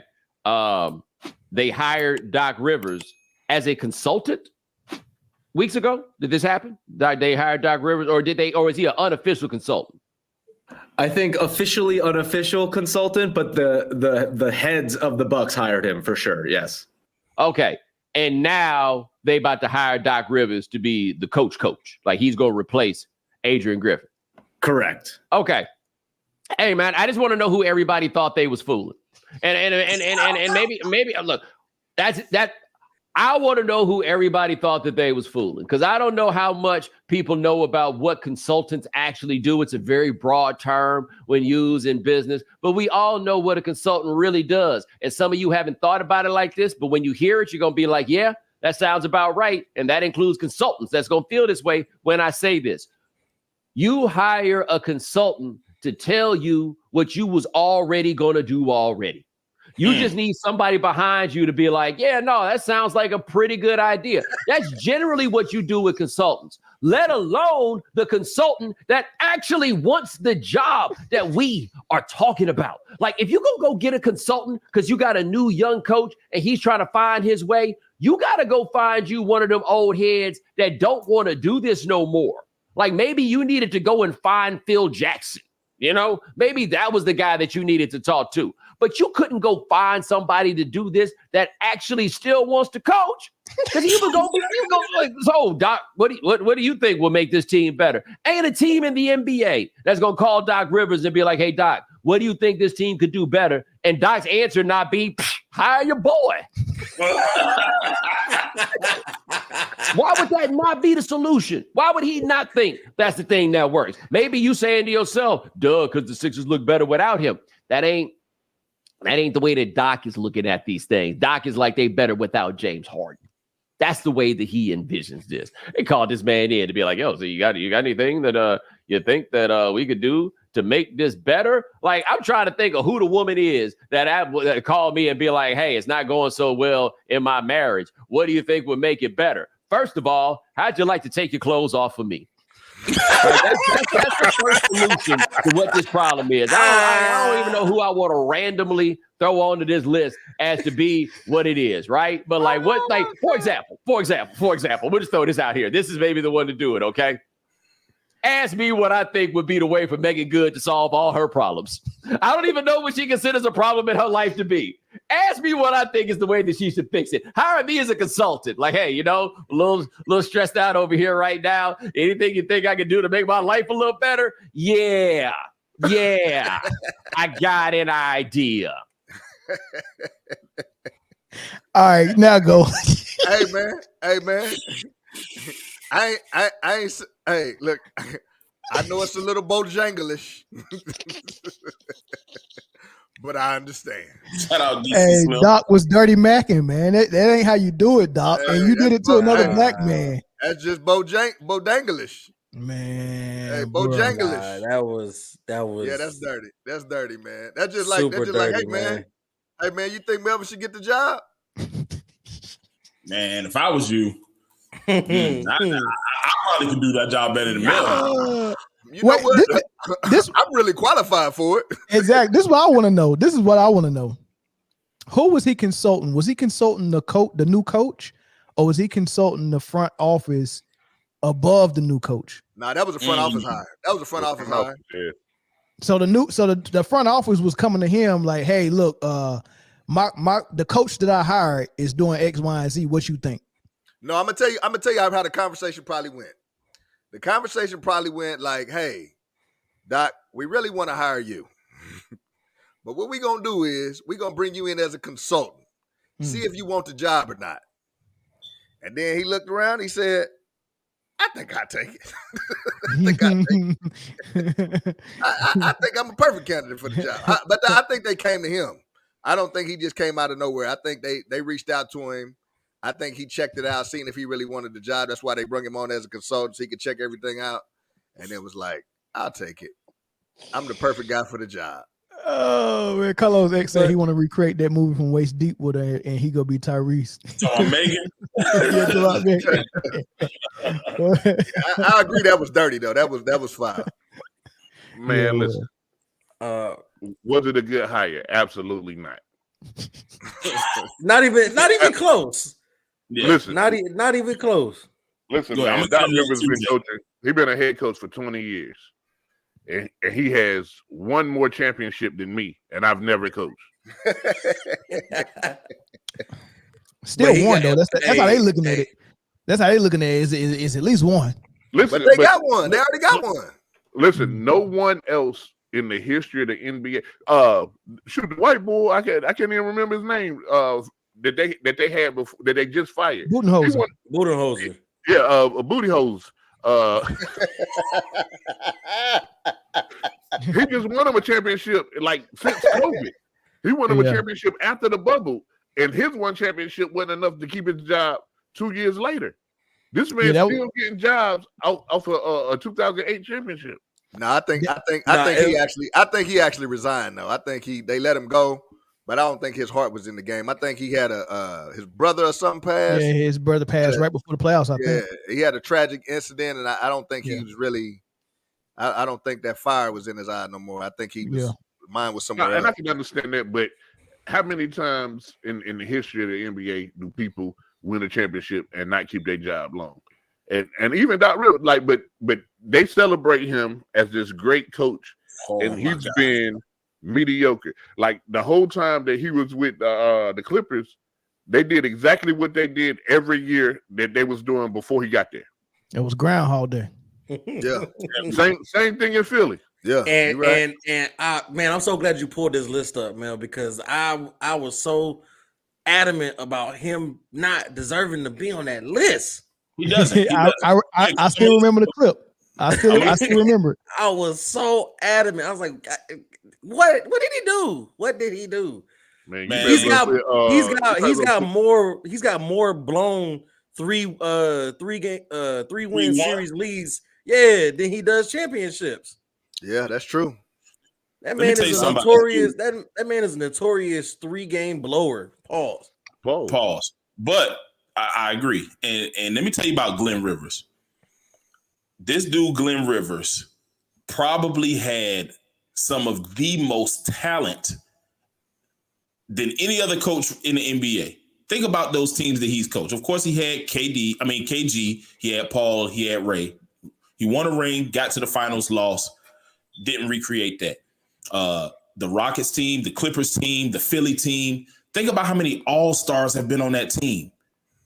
This man is average at best. Stop bringing him to the league. Stop. Wait, hold on. Hey, hold on. It took me a second. I'm tripping. I'm tripping. He called him Glenn. He called him by his government. That shit jacked me up for. I'm like, yo, who the hell is Glenn Rivers? Man. Yeah. Glenn Rivers does not deserve to be a head coach in the NBA. The name, like, it's synonymous with having a 3-1 lead and still losing the series, and then saying, you know what, it ain't my fault. We'll do it without James Harden. Hey, Glenn, we're just gonna call him Glenn the consultant. Glenn the consultant. That's perfect. Oh my God! Listen. I went up there and played Marvin's Room in the front office and said, "F that nigga who loves it with me." If I was Griffin, as soon as I seen them bring him in as a consultant, I would have known my job was done. Yeah, that's true. I would just start packing my shit right then and there. That man came in, he already had his box ready to take over the office. His box was just sitting there waiting. I know you're getting fired soon. But what happened probably was the Bucks really wanted to hire him after he got fired, but it just looks bad because like he keeps filling up. So they was like, they wanted to get somebody a shot. They didn't want to give him a shot. He was a lame duck from the time he got there. Just a casualty. Yeah. Innocent bystander. Lame duck. Listen, nobody lives harder off of one championship than Paul Pierce and Doc Rivers. But you know what? It's the same. Paul Pierce like that. Don't do Paul like that, man. But I will say this. Paul went on sad lately. That was their best until he got stabbed. At least Doc can live off a championship, because right now Luka is living off of Western Conference Finals. It don't matter what he does wrong. His fans will tell you he got us to the Western Conference Finals. It's working. That's not true. That Luka is living off of winning a championship in the EuroLeague at 16. Don't nobody even know that. Don't nobody even remember that. They it's that Western Conference. Trust me. I'm subscribed to about 3-4 Dallas pages, so I can go in that comment section after each game and troll. I troll. Look, I'll be watching the games and I would type up what I want to say and have it copied and pasted to the clipboard. And as soon as the double zero, them 4 zeros hit, bam! I'm the first comment on the episode. Bow. And I told y'all so. I'm trolling them. Baby. I'm trolling them. Yeah. If Melvin ever go to a Dallas game, Luka gonna have that man immediately ejected. Immediately. Oh man. I'll be respectful. But Doc Rivers getting the job, and then it's not even like he was the consultant from the beginning of the year. He was a consultant a couple weeks ago. Mm-hmm. Like as soon as like these defensive troubles really became prevalent, it was like, Doc, right this way. Well, the numbers was in. ESPN was about to let him go anyway. Didn't nobody want to hear that stupid raspy voice trying to call him the game. He goes out to the fence and says, and it sounded like Life Jennings. but that's hey man, just go and try it again. What's up, Dino? What up, Dino? But yeah, that's definitely Judas material, dog. Like, no, that's definitely Judas, Trojan horse, everything you want. Hey, what's the dude that stabs Caesar in the back? But Mark Antony, all of them. All of them. Yeah. Hey, no lie. I think it's Chris Angel, man. He hit them boys with that sleight of hand. Yeah, I be a consultant. Yeah. Head coach. Hit him with that Diddy party, Paul. Yeah. Hey, what's the dude? Serrano de Bergerac, the dude that was writing them letters with Cyrano. Yeah. He did all that, man. Yeah. He advising them, but the whole time he's setting himself up, man. That is crazy, man. He was out here playing chess, and everybody else was playing checkers. A part of you gotta like that. A part of you gotta kind of respect that. Man, if I'm Griffin, I'm thinking about all the times I went to him for advice. and as a coach, it should have been none. What are you going to advise you how to blow a lead? But no, like you let me get your job. You get the chance to talk and get advice from who people say is a top 15 all-time coach, and you first time head coach. You blind to the fact it's eye candy, right? Oh man, Doc Rivers championship, great coach. Like I can, and then all the while he feeding you bullshit. The most I would have asked him is, "Hey man, do you got Phil Jackson number? Hey, can you get me in touch with Pop?" Yeah. I could just imagine the dude going up to Giannis after the game. You know I wouldn't do you like that, right? You hating, dirty macking ass nigga. You are he was better off calling Don Staley over there in South Carolina. Hey, that joker like, where your wife at? All right, man. The phone lines is open, man. We'll leave the phone lines open for about 30 more seconds and see if somebody go call in and comment on this topic. If not, we're gonna move on to football really quick, man. I like the dirty macking in them. I like that. I just can't believe it, man. I can't believe like they pulled it. Like we can see it. You get what I'm saying? Like, and they act like you would never know. You was gonna never put one and one together. As soon as Adrian Griffin got fired, Jay put it in the chat. Doc. You did say that. You did say Jay did say that, and then 15 minutes after he said that, the news came out. The negotiations started. Like, man, Doc been there already. Yeah, that's crazy, man. Dino, what's up, big dog? Oh, go ahead. Hey, man, stop disrespecting that Doc, man. That's the greatest coach of all time. He gonna take the Bucs. You don't believe that himself. You don't believe that himself. To new endeavors, you know.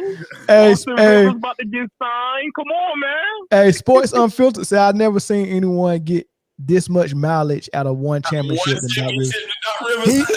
That man filled his tank up one time and drove to Mexico 3 times. God. Hey, man.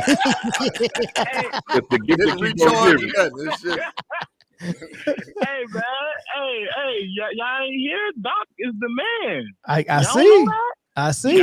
Hey, that man must got dirty fouls on every GM in the league, bro. Man, he must got something. Hey, that man went up to Adrian Griffin. He was like, right back, man. That man went up to Adrian Griffin and was like, "Hey, call the ambulance." Not for me. John, if you fuck around, we'll trade your ass next year. Nah, but hold on, pardon me. Hold on, son. Let me take care of this. Go play. I'm on the live. Pardon me, y'all. Sorry about that. But nah, man. On the real though, I said this about the hiring. I didn't understand why you would get rid of the coach you have and pick up Doc Rivers. You was 30-13 at the time of the firing, if I'm not mistaken. Yeah, number 2 in the West. Now you're gonna finish. Now you're gonna finish the season. Now you're gonna finish the season 30-42. You know what I mean? Like, oh man. Nah, but I do say this: if you can't do anything with this roster and talent wise, I think it's equivalent to what you had in Boston. Then you might as well go ahead and hang that clipboard up, man. Got to pass that down to somebody. Yeah, he might have aged out, man. I think Pop might have aged out as well, man. Like right now, there's a lot of great coaches that probably can't coach this generation. I mean, I think Larry Brown was a great coach, and he realized he couldn't coach this generation probably 10 years ago.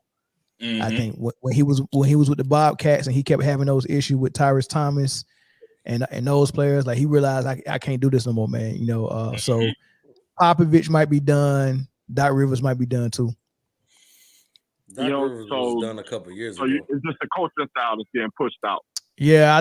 I think I mean because it's a whole new NBA the way they play. They playing 5-man out basketball, and you know it's you know I think the people that I think the older guys who was used to structure, used to running sets and plays and stuff like that. Like even when Paul George, when Doc first got fired from the Clippers, Paul George was on All the Smoke podcast, and he was like, man, it was just the way Doc was using me. Like he was using me with just all pin downs, and I was like, dude, I can do more than that. Like I can ISO, I can post, I can do all this. He said he was using him like he was Ray Allen. Mm-hmm. So he trying to recreate that Boston team. Yeah. So I do have a question though about Doc, because college basketball, they play completely different from the NBA. They actually are running 1,000 screens for what? I don't know, but you know, it's less isolation ball. You see a lot more passes happening in college. Do you think he will be able to step down a level and go to the college level and be successful? I mean, I think any pro coach that's successful at the pro can go to college and be successful too. I think in the right fit, he'll win a natty. He can go somewhere that's got a big name but don't have a big program. I think he could go somewhere like Florida and rebuild them and win a natty down there.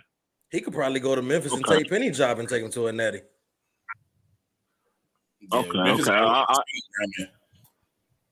I think that'd be the only way to save the career though. Go get you a championship in the college level, you know.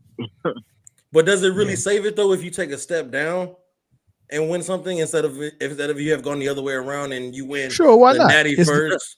Sure, why not? Basketball Hall of Fame, take all that into account. Yeah, Larry Brown stepped down and coached SMU, and he was loving it. He left the league and went to SMU and was loving it, and that's not even a big school. And if we even want to look at the NFL aspect of it, Nick Saban, one of the winningest coaches in college football, didn't start there. You know what I'm saying? He left the NFL. And went down there and created a dynasty. So I think it could, because at the end of the day, Basketball Hall of Fame is going to say a winningest coach. He did it at this, especially if you go down to college and win a ring. That means he got a ring in the NBA and a ring in college. Yeah, he'll save some of this vitriol that he getting on the Man Down Sports podcast. So, and if I'm not mistaken, Larry Brown is the only guy to ever do that. Well, winning both. Yeah, winning both. Did he win? What did he win at in college though? Shit, I don't know. That was before I was born. No, it wasn't Larry Brown. It was hold on, who won in college and in pros? I'm pretty sure it's Larry Brown, yo. Let's see. What did he win at? He never. Oh, did he coach Kansas? No, he never coached Kansas, did he? I know Larry Brown's a Carolina guy. I know Roy Williams was Carolina, and then he went to Kansas What did Larry Brown go? I don't know. I don't know if Larry Brown. Yeah, I don't know. I think what Larry Brown did. Kansas 88 NCAA title. Yep, it was Larry Brown. And Pistons 04 championship. Yep. Detroit, good call, Kansas. So yeah. So he took the Sixers to the finals in 01. Indiana. With Sixers. Sixers, Indiana. Yeah, Sixers, Indiana, and Detroit. Three teams to the finals. Yeah. But he took those to the finals, won it all with the Pistons. He took UCLA to the Final Four and won it all with Kansas. That's crazy. He was at UCLA too? Yeah. 80. He took in the 1980 Final Four with UCLA and the 1988 NCAA title with Kansas. Hold on. Let me look at this list again. Yo, because he might be the one right here. Hold on, let me. That's crazy. That is crazy. I just realized that list is in alphabetical order. Yeah, it is. Okay, got it. So I'm gonna put Larry Brown. I'm gonna tell you the only people I got in front of Larry Brown. I got Red Auerbach in front of Larry Brown for sure. Phil. I got Phil in front of Larry Brown for sure. And I got Papa Pat.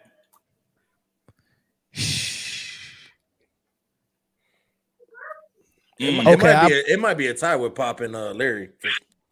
Yeah, Larry top 5, and he might be top 3. I'm not mad at that at all. It damn sure ain't no Doc Rivers. Yeah, and his versatility is crazy too, man. Like he was able to build a team around Reggie and Rich Smits. He was able to build a team around Just Iverson, and then he was able to put together Detroit and take down Shaq and Kobe, which might be one of the greatest championships ever. Because there was no quote unquote bona fide superstar. Yeah, you know what I'm saying? It was a team full of role players that 4-1 Kobe and Shaq. It might be one of the greatest, but it wasn't the hardest. The bubble. The hardest was when the Lakers. Bubble was the hardest. Everybody know. The Lakers beat the Heat in one of these championships. I don't remember what they in played. The bubble. The one Lakers beat the Heat in the the mid-season tournament. Hey man, mid-season tournament. Mid-season tournament.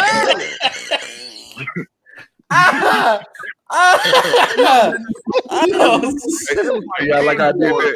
Yeah, like man. that. Hold on. What the caller say? The bubble Bam, my boy Bam went on the OG podcast with Mike Miller and UD and was like, it was like gang wars out there. Everybody wearing their team warm up. Ain't nobody really talking to nobody. They said that's the hardest thing out there. Wait, so and Larry Brown got an Olympic medal as well too? Yeah, man. Larry Brown. On the real though, man. On the real, what the Doc going somewhere like Colorado and turning that basketball team into like a Final Four appearance? Like, what would that look like? I don't think Doc. After this stunt that Doc pulled, because there was a lot of people that already didn't like Doc. Rashid don't like him, man. People talk dirty about Doc, man. And after this stunt right here, he might not have no more friends, man. I don't like you said. I don't know how he keep getting job. This is definitely his last NBA job. It's got to be championship or not. Hey, man, he's not getting another one. Yeah, you know what? I don't know. This man is about to put the Nazis up to Cthulhu in the starting 5, and they going. The Nazis, bro. Them memes with a trade deadline coming up, and they be like, the Milwaukee Bucks has reported that the Nazis is untouchable. But I like that though, man. I think that's the volume on Giannis, because I'm pretty sure it has to be in the contract where you don't get me without him. All that is a black mother saying you don't play without your brother. That's all. Ain't nobody tell Steph that, and Steph got it. He got to earn his own keep, man. You know what I mean? Yeah. Nobody definitely. Steph been all around the league too. Well, Steph got Doc daughter, so he good. I mean, Seth got Doc daughter, so he good either way. Dang, he do, don't he? Yeah, he do. Yeah, he do. Valid point. Valid. Very valid Yeah, point. Yeah, but all right, fella, that's all I wanted to chime in and say. I'm here though. All right, bro. All right, man. Appreciate you. All right, man. Y'all want to move the Falcons, man? That I can't believe Doc Rivers, man. Dirty Maggie, man. Cold-blooded, it's man. It's a dirty game, but somebody got to do it. Yeah, Black Judas. The Black Judas. Speaking of dirty game, man. So the Falcons, they hired their coach Raheem Morris. Good coach. I liked him in Tampa. He had an interim position with Atlanta a couple of years ago.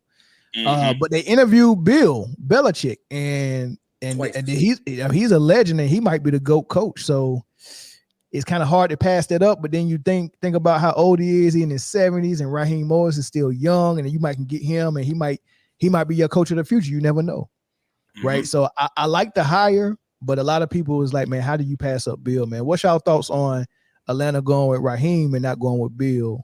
Well, was that a good decision? Here's 28-3. If you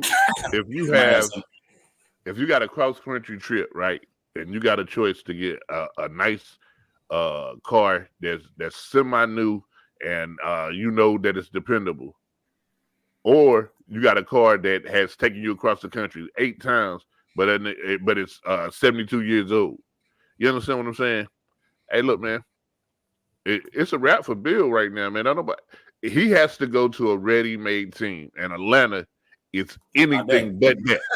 Yeah, that's a blank canvas, boy. That's a blank canvas. They don't even know what jerseys they gonna win. They got some good pieces, though. They got some good pieces for sure. Hey, they about to get Justin Fields on draft day. Yeah, No, they not. That's trust. They are.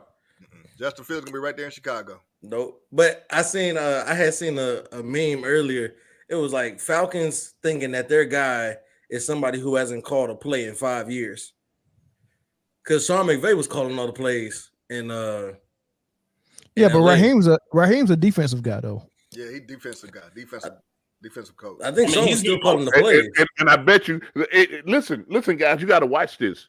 McVay stumped real hard for Morris to get the job.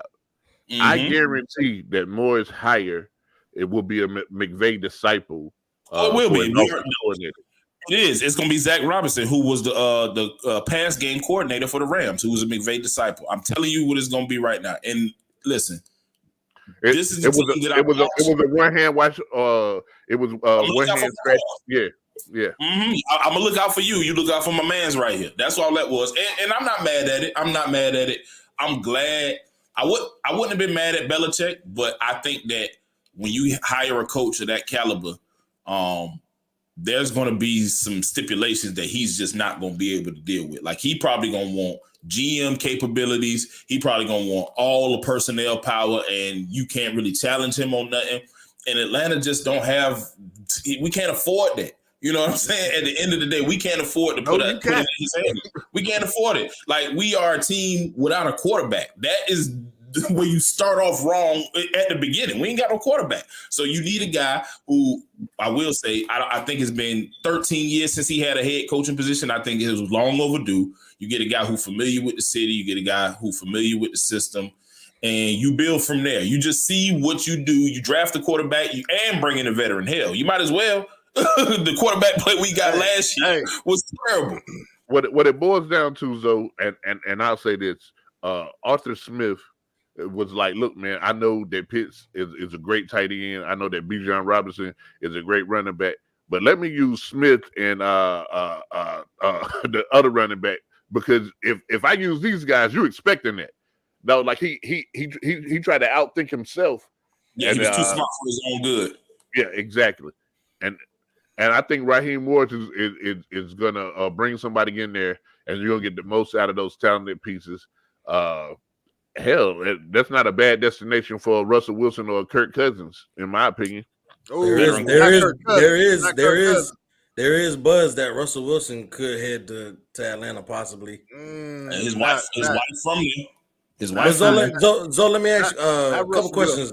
Couple questions real quick, Zo. What pick y'all got? 8th. Again. It's not. Ooh, is I don't know. Y'all would have to. Y'all would have to trade up, or y'all got to trade up. Y'all got to trade up and get Caleb Williams. Caleb going 1. Yeah, but well, no, Caleb might not go 1 because it's already been known that he said he doesn't want anything to do with Chicago. There's a lot of mocks coming. There's a lot of mocks coming out saying Marvin Harrison is going number 1. Which, if that was the case, 1 for no wide receiver. Hold on, if that was the case, because Chicago, and I hated being a Lions fan. They probably about another dynamic receiver away. Marvin Harrison on one side, DJ Moore on the other, with Justin Fields at quarterback. For making some serious Crunch, offensive coordinator, and the boogeyman at head coach. Nope. and a suspect offensive line. But that's if they decide to keep Justin Fields. But like I said earlier, they're gonna keep him. They're gonna keep him. That's why they kept the coach. That's why they kept the coach. I think they're gonna trade him. I think they're gonna. I don't think so. It's gonna be a draft day trade, and then I don't think so. I wouldn't let go of a premier. I think Justin Fields is going to be a premier quarterback. Just not for the Bears. They don't want to build around him. We need an offensive line. The Bears are never going to be a premier team again. Like, it's just never going to happen. It was over in 85. The 85 Bears is it. 85 was an anomaly. No, the last time they had a chance. They haven't had good quarterback play ever. Oh, no, they haven't. Yeah, they even in 85, their defense is what carried the day. The defense. Think about the Super Bowl against Indianapolis. It was the defense because their quarterback was Rex Grossman. What? Rex Grossman. Listen, first of all, the name itself is going to throw you off. Rex Grossman, man. I remember that Super Bowl because Devin Hester returned the opening kickoff, and Chicago fans just thought it was over. And Peyton was like, hold my beer, watch this. Another reason why I think they won't keep Justin Fields. I don't think they'll keep Justin Fields. Next year is his contract year, and he's going to want quarterback money. Quarterback money different, and you got to be sold on the fact that this guy is that dude. Or you can go in the draft, have control over that dude for the next 4 years, and see whether somebody else is that dude. I mean, I don't know what they're gonna do. So what they're gonna do actually is keep Justin Fields, but not renew his contract. They're not gonna renew his contract. They're gonna keep Justin Fields, and then they're gonna trade for two. They're gonna trade this number 1 for 2 number 1 picks. They building for the future, and then next year they're gonna franchise Justin Fields and trade him. God. Yeah, but Justin Fields will be a quarterback there 1 more year. That's it. Yeah, he'll be there another year. Hey, real quick, the Phoenix Sun game is over. They lost. Booker ended up with 62. They lost. Yeah, they lost. They let them boys come back in the fourth quarter. They lost by 2. And Luka looked like they go win. There's 23 seconds left. Luka got 73. And they up by 7. That's all they about to talk about. Yep. Oh yeah, that's it. Same thing that happened the other night. Same thing that happened the other night on the anniversary of Kobe scoring 81. Hey, that is gonna be the ugly. I bet you that was the ugliest 73 you ever seen in him. Wow, I don't know. Atlanta just closed it to 3 with 10 seconds left. Yeah. What's up, Dino? Yeah. This Atlanta situation, man, and just coming from a Panthers fan. They are not in a bad situation, fellas. Let's talk about it. Let's break it down, right? All the possibilities. Please break it down. You get you a QB on a quarterback-heavy draft. It don't matter if it's Jaden Daniels out of LSU, Michael Penix out of Washington, Bo Nix out of Oregon. You could go either way with them because they fit the scheme. They fit the RPO system, and you got a hell of a running back within Bijan. And then you got, what's my man, Tony Algier, right? Mm-hmm. Now, if you want to get freaky, right, you trade up after you take a quarterback. Get rid of Kyle Pitts because John U. Smith is a great tight end. So you trade Kyle Pitts up if you feel like you want to, move in and go get some more help. And man, I'm telling you that's a great possibility, and they're in a great spot. And if I'm not mistaken, I think y'all are top 10 with cap space this year. So yeah, we're gonna have a bunch of cap space this year. And to be completely honest, the defense was top 10 this year. It's just we ain't had no quarterback. So you're right. Fixing that offense is the priority. Can I just give y'all some quick facts real quick? I'm gonna give y'all some quick facts because I know that y'all said Atlanta ain't. They have a 68.0 in run blocking grade. 65.0 just overall score. They're not their offensive. So if anybody know anything about football starts with your offensive line. Trenches. I don't care. I don't care who you got in there as your quarterback. You can go get Bo Nix if you want to. You can go get everywhere, and they rookies. So you're gonna get them killed in their first year playing because if your offensive line ain't doing nothing, the quarterback ain't doing nothing, and you're gonna have the same results. So you got to start with your offensive line, and then get you a quarterback. So you might have to spend some money on the line. Might have to spend some money on the line, but without that offensive line, the quarterback means nothing. That's true. I agree, but you also have to take into account too, right? Coaching, and this is why I feel like they moved on from their coach, right? When your offensive line, and I feel the same way about the Panthers. When your offensive line is struggling in the passing game, and your quarterback is even worse than worse, right? You have to draw up schemes to get the defenses going sideways and help your O-line out.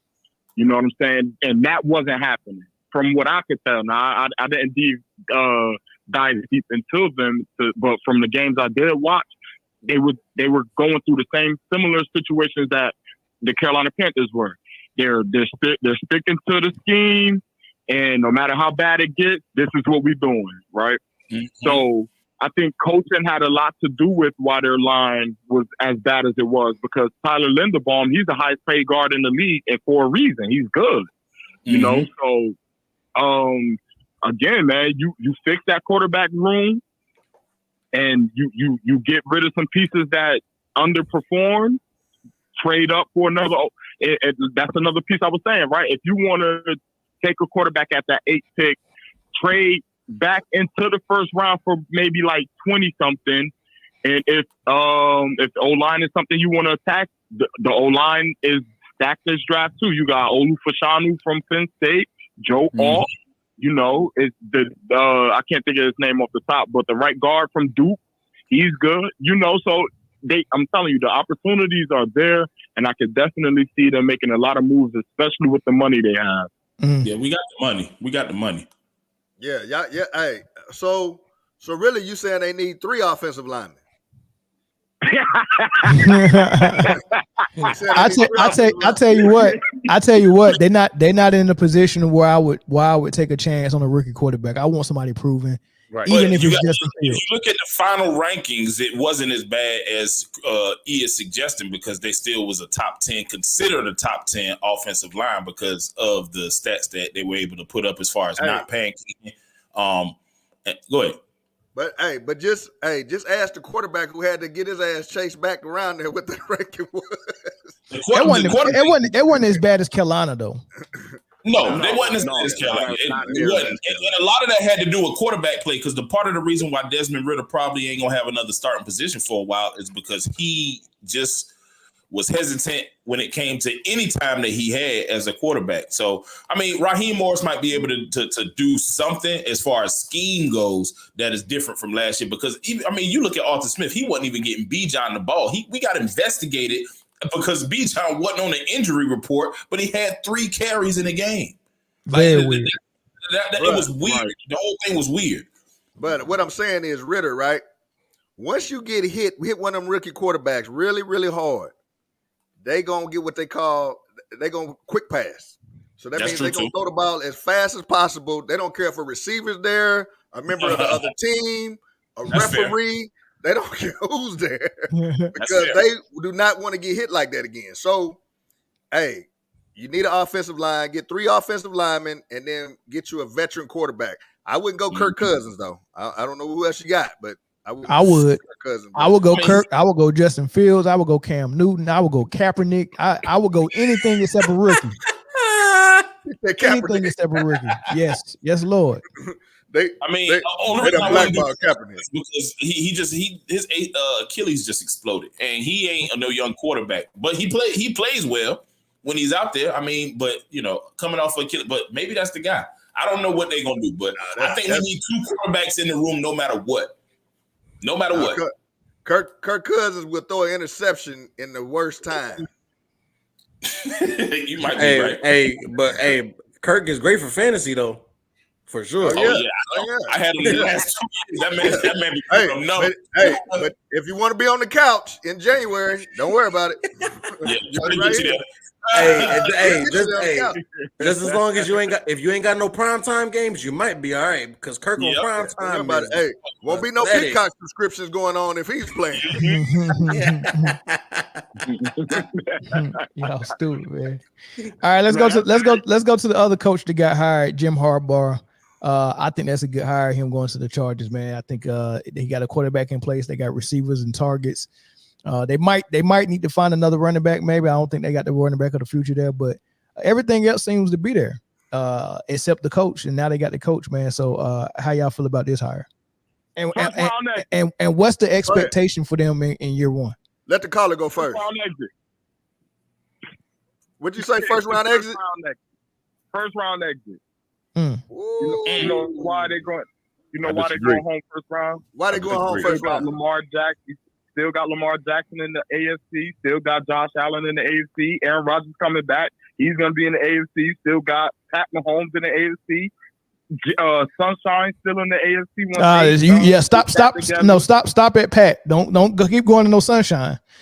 He might not even have a starting role next year. I'll give you a better one, right? And it's just based off solely what we've seen, not hypothetical, just based off what we've seen. Anthony Richardson is in the AFC, man. Come on. No. Listen, the true answer is a lot more simpler than that. The true answer is first round exit for sure, and it's because they have to see Andy Reid twice a year. That ain't whoa. That ain't no problem. I disagree with that. I disagree with that because the Chargers. First of all, in-division games are the hardest games to play. This is because true. The teams know each other. The Chargers always play us hard. They lose, but they always play us hard. But I mean, they always lose. Here's the thing: first round, first year expectation, they will finish 3rd in the division.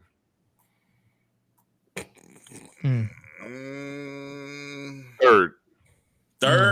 What? Rank that out for me, Jay. Rank the whole. Rank the division. Rank that out. I can tell you how you got it: Chiefs, Raiders, Chargers, Broncos.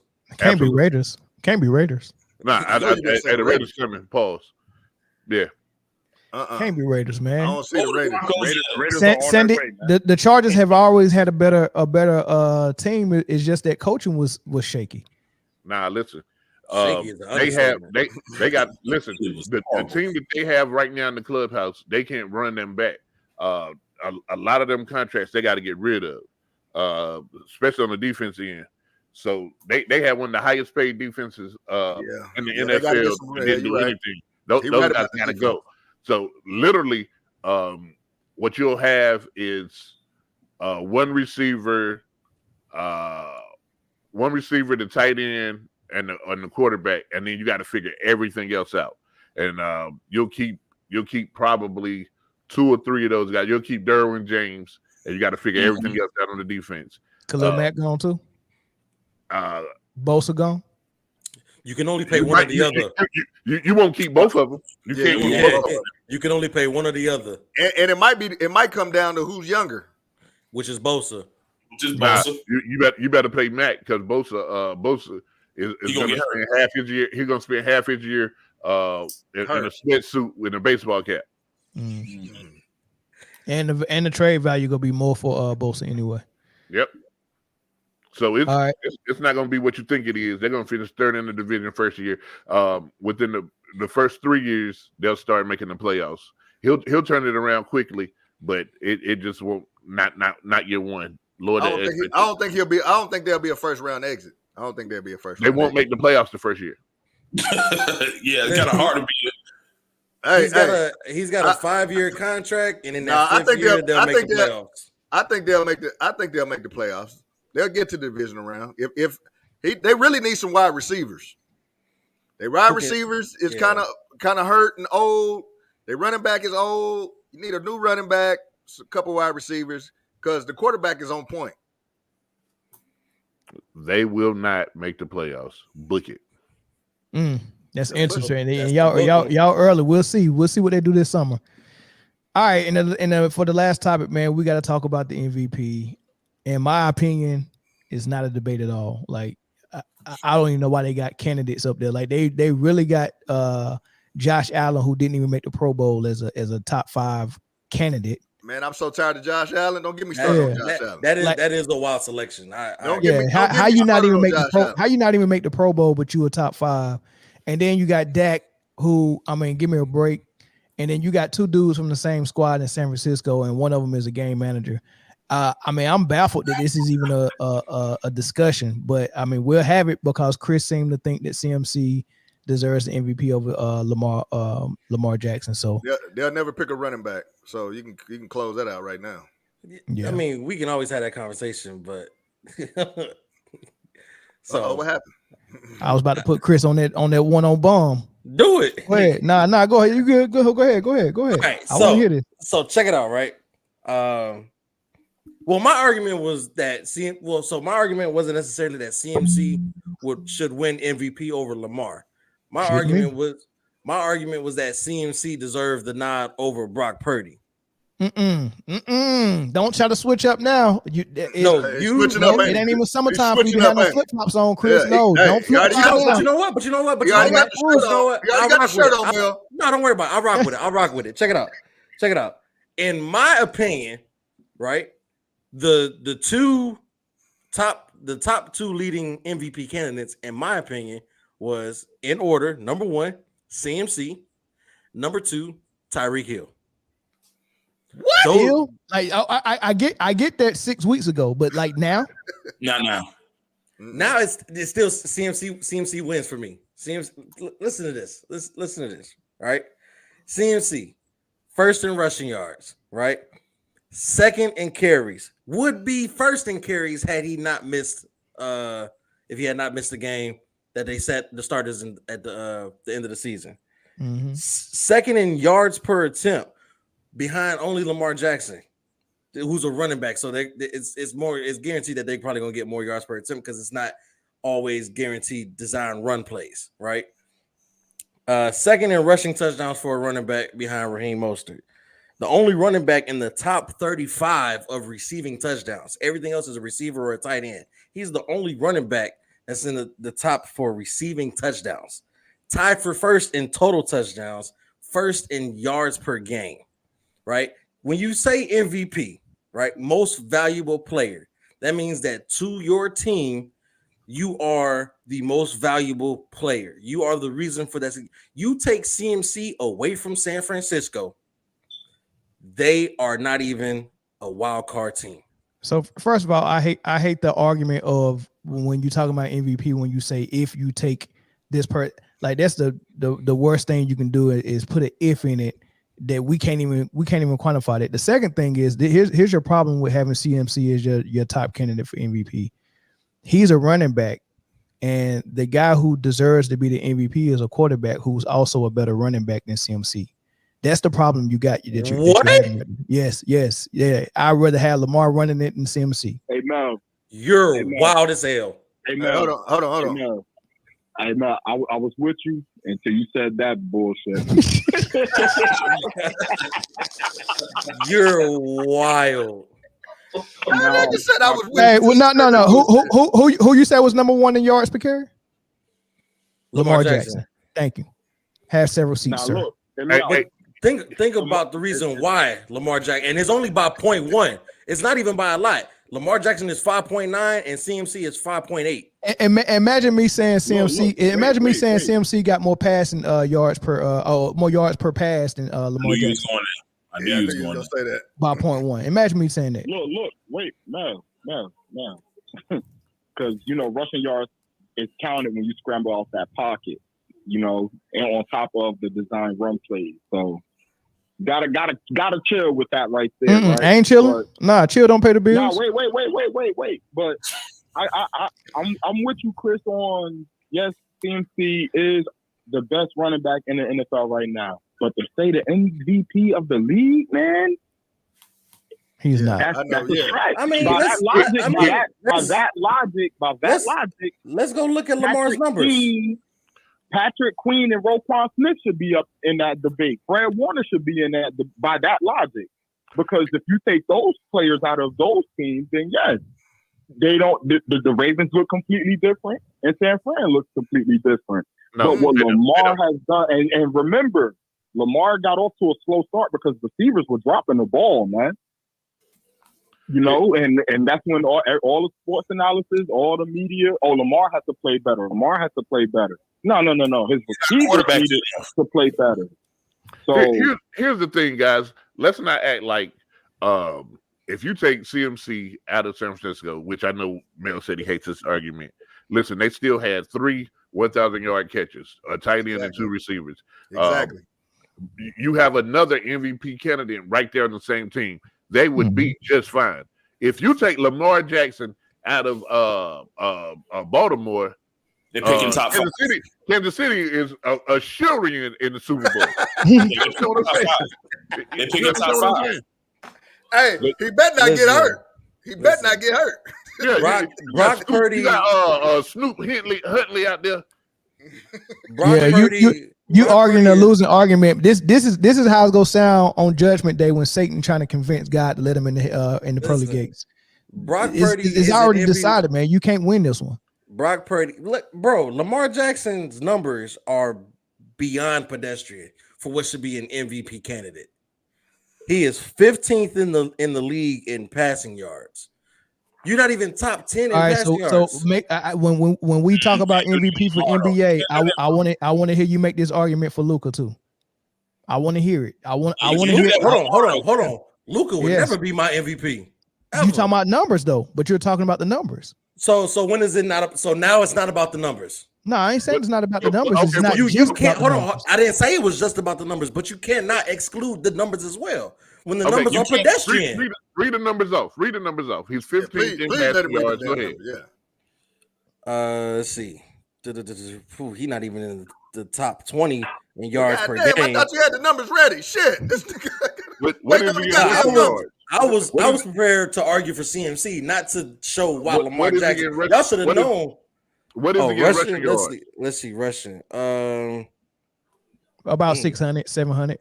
No, he's 22nd in the league with 821 rushing yards. Oh, so he almost got 1,000 yards. That's a good running back right there. So add those 800 yards to his total yards that he's accounted for. Okay, hold on. Let me see. Get your calculator out. You know that nigga went to middle school. So 821.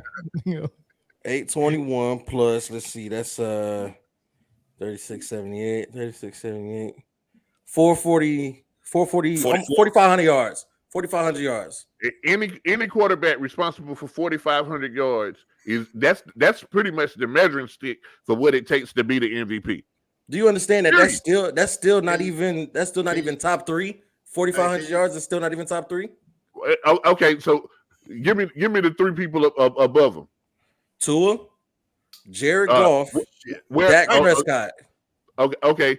That's Tua all. It's trash. Dak Prescott. We know it's trash. We see what happened with him, and then let's take Jared Goff. Game manager. Lamar is a game changer, and Jared Goff is what? Game manager. So Lamar is a game changer. Hold on. Yeah. So Lamar is a game changer because he just runs good. Nah, he's a game changer because he changes the game. He's a game changer because you got to put a spy on him every time they say hut or 10 hut. You got to count for him. He's a mismatch. He's a mismatch wherever he is on the field. Or do you got to put a spy on him because he rather run than throw the ball? That's what he's supposed to do at his position. Is that what you think? That's what you think he's doing this year? You got to put a spy on him. We know that. Hold on. At a high level. We know that. He will tear your defense up at a high level. We know that Lamar can throw the ball. We saw it at Louisville. We know he's got an arm cannon. The fact that he just relies solely on the fact that, hey, I can just run and that no. Chris, tell me you haven't watched Baltimore play this season without telling me you haven't watched Baltimore play. That's what I was about to say. He ain't watched them play. I have watched Baltimore play, and it's unimpressive. CMC for MVP. Was it unimpressive when they beat the Lions 1 million? CMC for MVP. Was it unimpressive when they beat the Lions 112-6? Say it again, Jay. Was it unimpressive when they beat the Lions 112-6?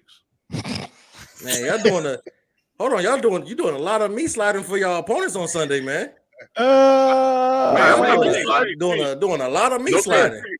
That is not what I'm doing. I'm telling you, man, the MVP. Take them banners down and put some Raven shit up. All that me sliding y'all doing. Don't try to shame them into. Don't try to shame them into. You trying to shame them? He in his feelings. There you go. He in his feelings. The man can be the MVP all he wants to. What he won't be is the AFC champion. Period. Right. Give that man what he earned. He earned the MVP. Hey, we'll let him stand on stage with you. Long as you don't get no ring. Long as you got a ring. I'm not convinced. I mean, he had a good year. I'm not convinced it was MVP worthy this year. What? I'm not convinced. That's crazy. I'm not convinced. That's crazy. But I'm also not picking Dak Prescott or fucking Josh Allen either. Yeah, like, they shouldn't be up there. They should not be up there. If CMC was black, he'd be Marshall Faulk. Period. Chris. Which is good. Yeah, but I'm surprised you got Tua in your top 2, Chris. And you go say Jackson. Tua. I didn't say Tua was my MVP. You said Tyreek Hill. That's even worse. Chris, listen. Hold on, the caller talking to you. Go ahead. Go ahead, Dino. Do you truly believe that Lamar is not a game changer? No, I don't. You don't believe that? So you do agree that he's a game changer, right? No, I don't believe that Lamar's a game changer. Hey, Dino, put up that. Okay, wait. We gonna break this one down, man. Hold on. Before y'all break it down, Dino, just ask him one question. If this is your brain on drugs? Any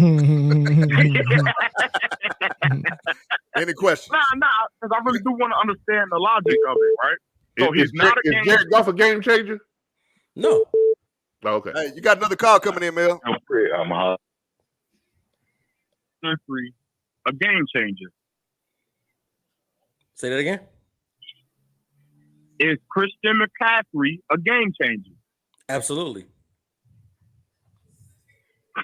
If he was a game changer, I'm glad you said that.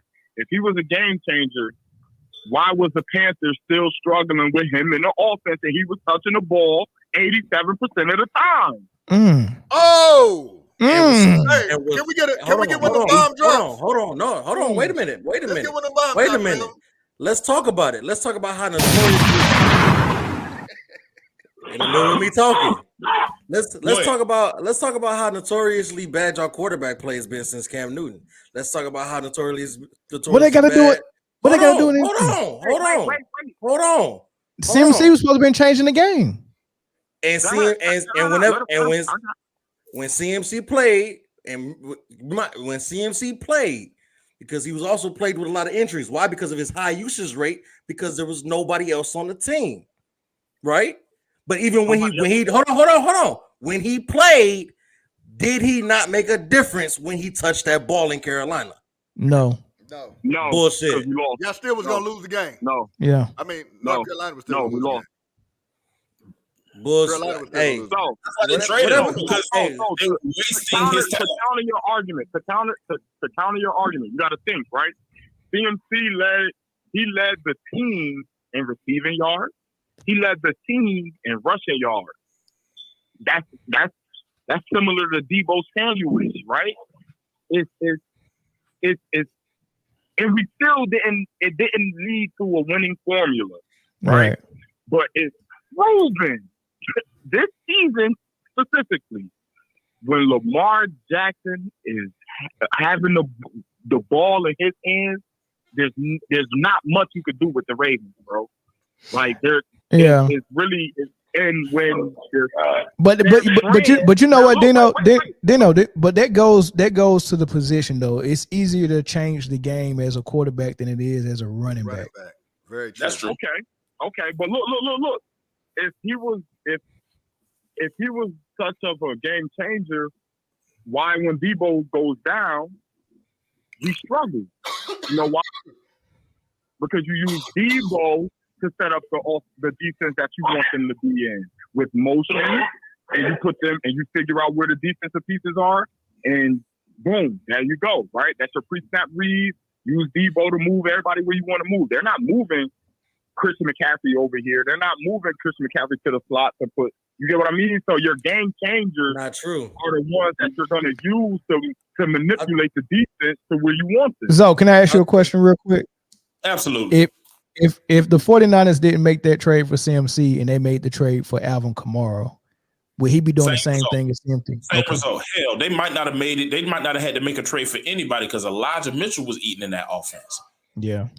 He was. Shanahan is a great offensive coordinator. He's good at what he does. So it didn't matter. That's why Brock Purdy was able to step in and do what he's able to do, surrounded by those weapons. You still got Kittle, you still got Ayuk, you still got Samuel. And this is not a knock on CMC, in my opinion. I think he's one of the best running backs of the last 5 years, in my opinion. One of them. But you cannot discredit. I don't think the Ravens will be able to run against 8-man fronts with the consistency that they have with average running backs if Lamar Jackson is not back there. That's why they're running, because they getting 8 yards of carry and they run the ball. Yeah, they running the ball. Like Slim, that ain't got nothing to do with the defense. I keep saying, you say the defense hasn't. The defense ain't got nothing to do. Yes, they stopping people, but they've allowed people to score over 30 points this year. That defense is good, but they have shown chinks in their armor. And you know why they still won games? Because that offense can run the ball whenever they want to. And if you send that spy sitting down there in that flat, Lamar's going to find a receiver, whether it's Isaiah Likely, Zay Flowers, Rashad Bateman. Now Mark Andrews is healthy. He's the MVP, man. He's the MVP. Yeah. Real quick, we got DC Slim on the phone. Hold on, Dino. We got another caller. DC, go ahead. Hey, what's up, fellas? Man, y'all is tripping tonight. All right. What's up? Let me tell y'all something. Lamar can be a game changer, but he is a game manager. Man, y'all try to spice it up. I'm gonna keep it real. You're giving him the black man discount right now. He is not that good. His numbers not that good. He's been average. His defense is playing great, and their running game is playing great.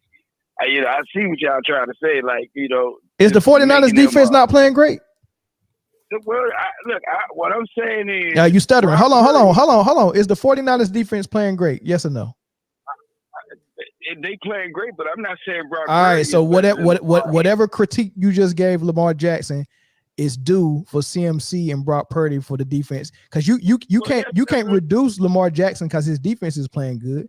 What team got to the Super Bowl whose defense wasn't playing good? Pat Mahomes' defense is playing good right now. He got a sack. He got a sack monster on his team. The Rams, when they went to the Super Bowl and won, that defense was playing good. But I'm not taking away from Matt Stafford and Cooper Kupp. You can't use the defense to bring a player down for what they're doing and win the ball games. Nah, you can't do that. You know what you also can't do? You know what you also can't do? What's that? Try to make it look like he is the reason why they winning, because his numbers don't show that. What do you mean? He's scoring more than the other team. Wait a minute. Don't do that, Slim. Don't do the numbers thing. Don't do the numbers thing, Slim.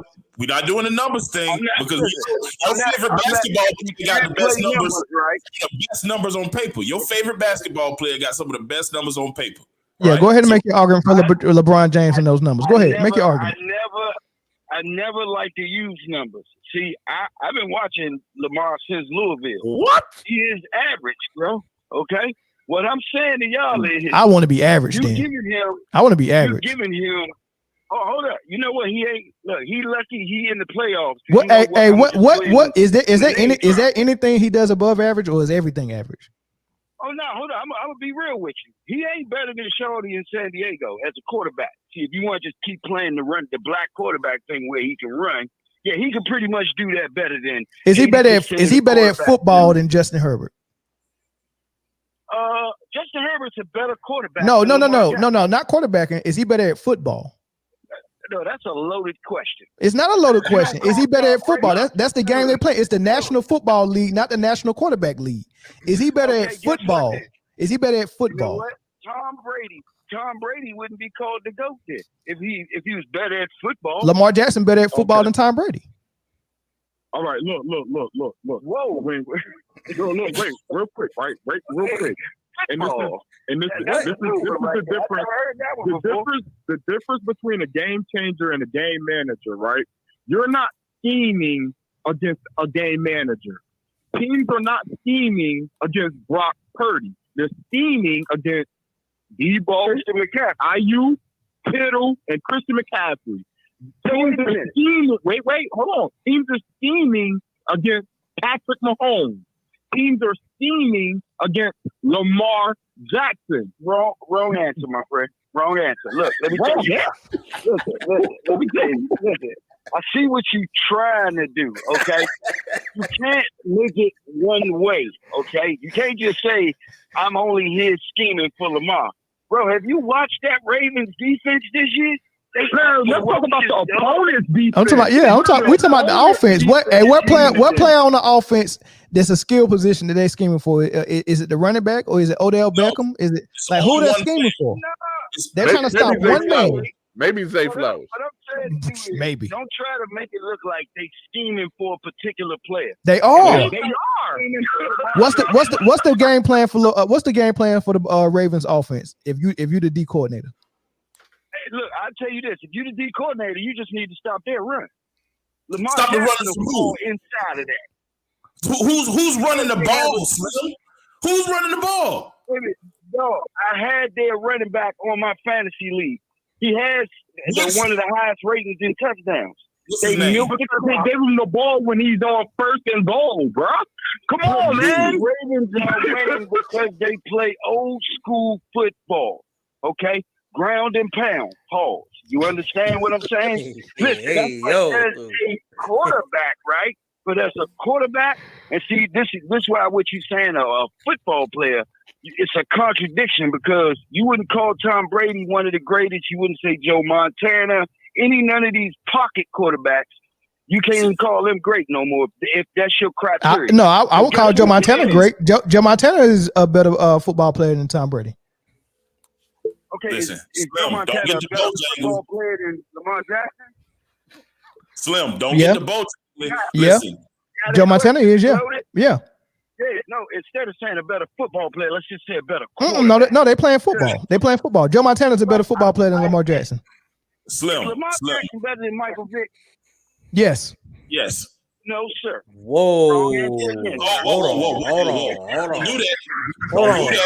Hold on.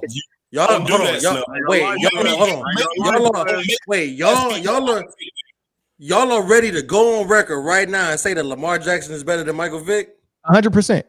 You know, 100%. That's crazy. Listen, what? Yes, wow. He is. He's a better. Listen, first of all, the best version of Michael Vick, I think, can we all agree, was in Atlanta or maybe Philly? If you want to say Philly, I would say Virginia Tech. It was Atlanta. You're right. It was in Virginia Tech. It was because let me tell you what Michael Vick did. Go ahead. What he do? Throw 100 miles per hour at Algie Crumpler, and luckily he had good hands to catch it. And you could be 5 feet away from him. He's throwing rockets. Come on, man. This is what I'm saying to y'all, fellas. Look, I ain't even go. This I don't think we're going nowhere. The word salad y'all using is off the chain. Okay, man. So it's the same thing that they do when it comes to the LeBron James thing. So no, DC, it's only one. It's only one thing in my word salad. It was football. In football, he is the best player in the league right now for one of the best teams. but he read off the numbers that said he's 22nd in this, 13th in that, 14th in this, and 15th in that. The only reason why he in this conversation because on 3rd and 16, he can run. Let me ask you a question, DC Slim. Let's go end everything right here. You got two options, and you got to tell me straight up. When you get on the football field, are you playing to win or are you playing for stats? Here's another loaded question again. No, are you playing to win or are you playing for stats?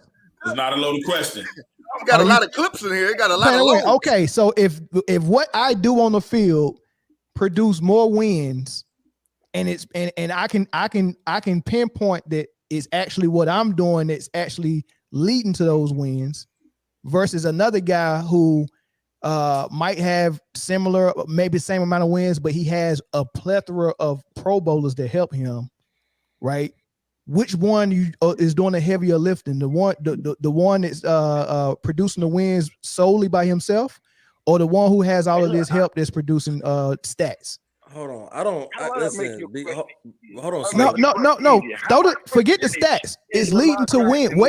Listen. If I can come out right now, if I could do what Bill Russell does and come out and say, I'm going to stop my man, I'm going to get blocks and rebounds, and I'm going to score a little bit as well. And that formula. Hold on, DC. That formula leads to more wins. Then that means your formula for success is the better formula than the guy who's doing all the extra stuff and getting all the stats that's leading to less wins. The word salad again. Okay, it's not a word salad. It's just it's about wins, brother. It's not about stats. How much of a percentage out of 100 is Lamar responsible for? I would say the defense is I would say the defense is 50% and the offense is 50%, and Lamar is leading that offense. Majority is him. Now if we go to San Francisco, the defense is 50%, the offense is 50%, and Brock Purdy, Kittle, Debo, CMC, Ayuk, and Shanahan are all very responsible for that. You got the offensive guru, you got CMC, you got 3 targets to throw to that are all Pro Bowlers. Okay, look, stop it. Is Lamar Jackson more of a threat now because he got better wide receivers?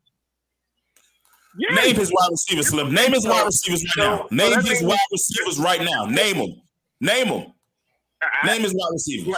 You don't have 3 top 10 wide receivers, but they are a threat, though, aren't they? Yes, they are. Hold on. You put 8 in the box now.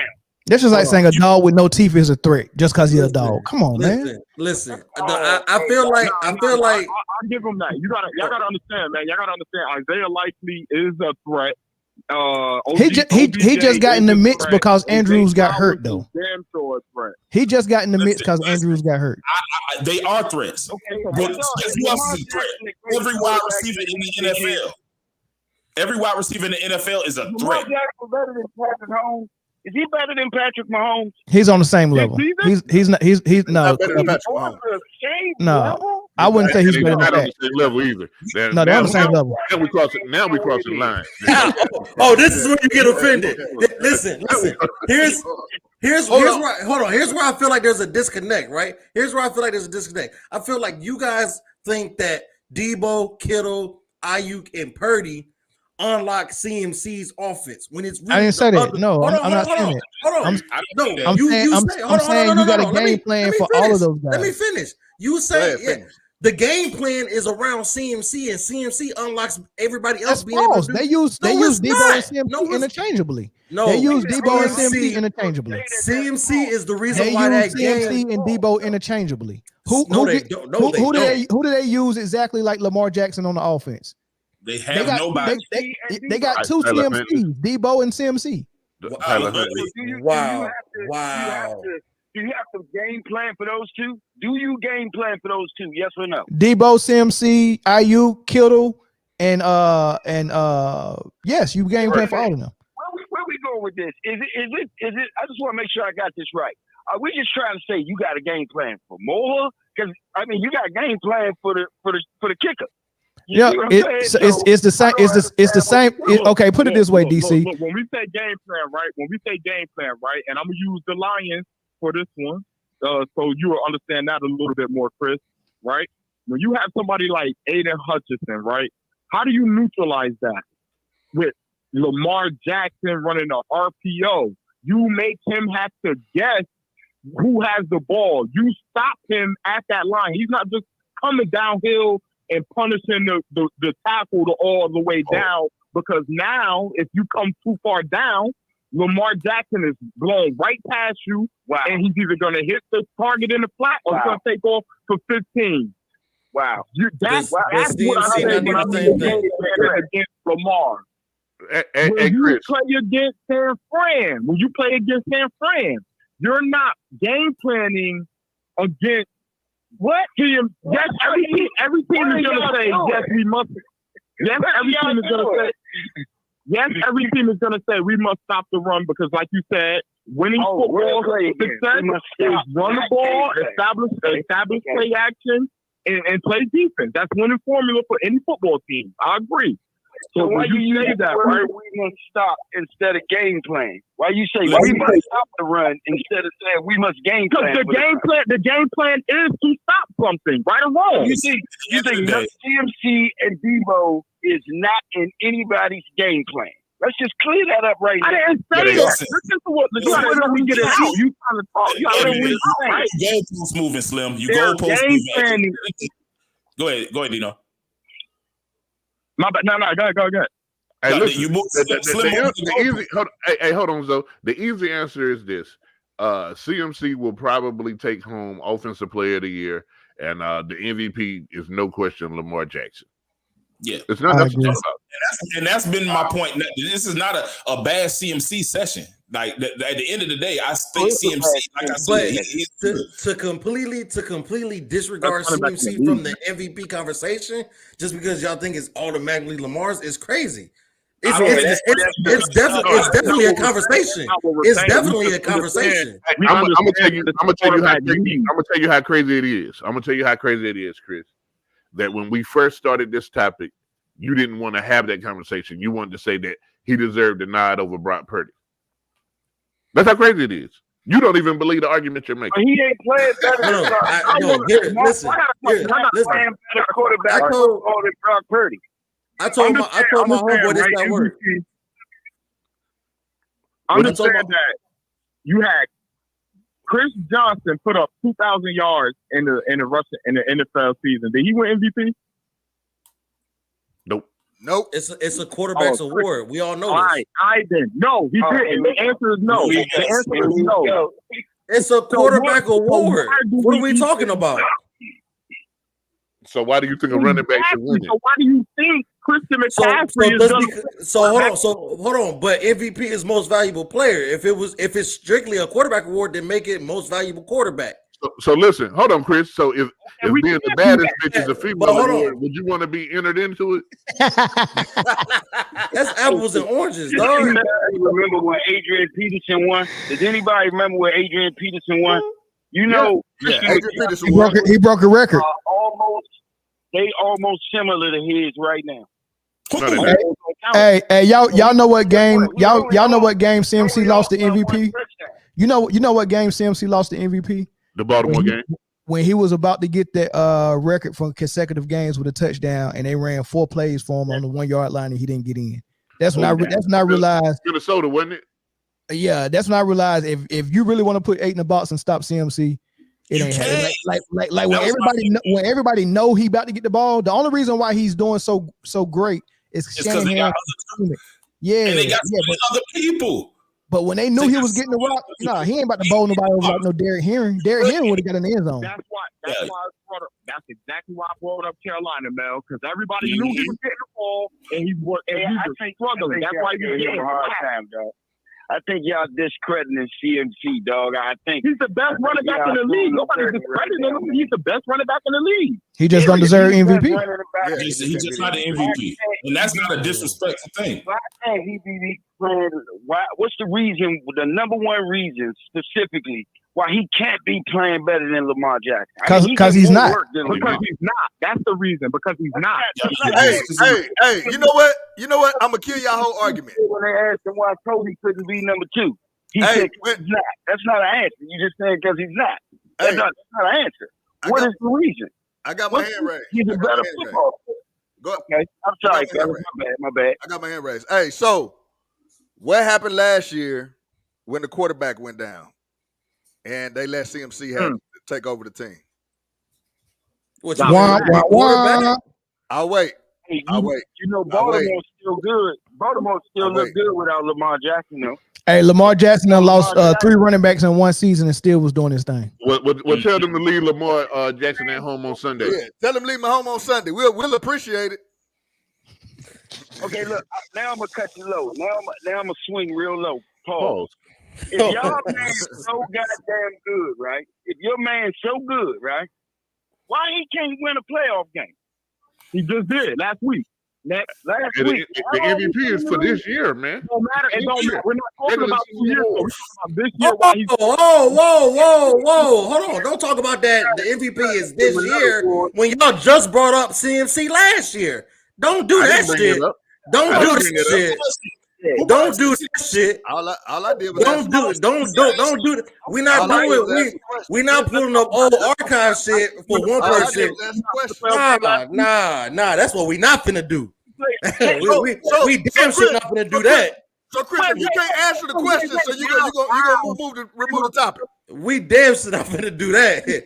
If y'all can't bring up old shit from Lamar, y'all can't bring up old shit for CMC.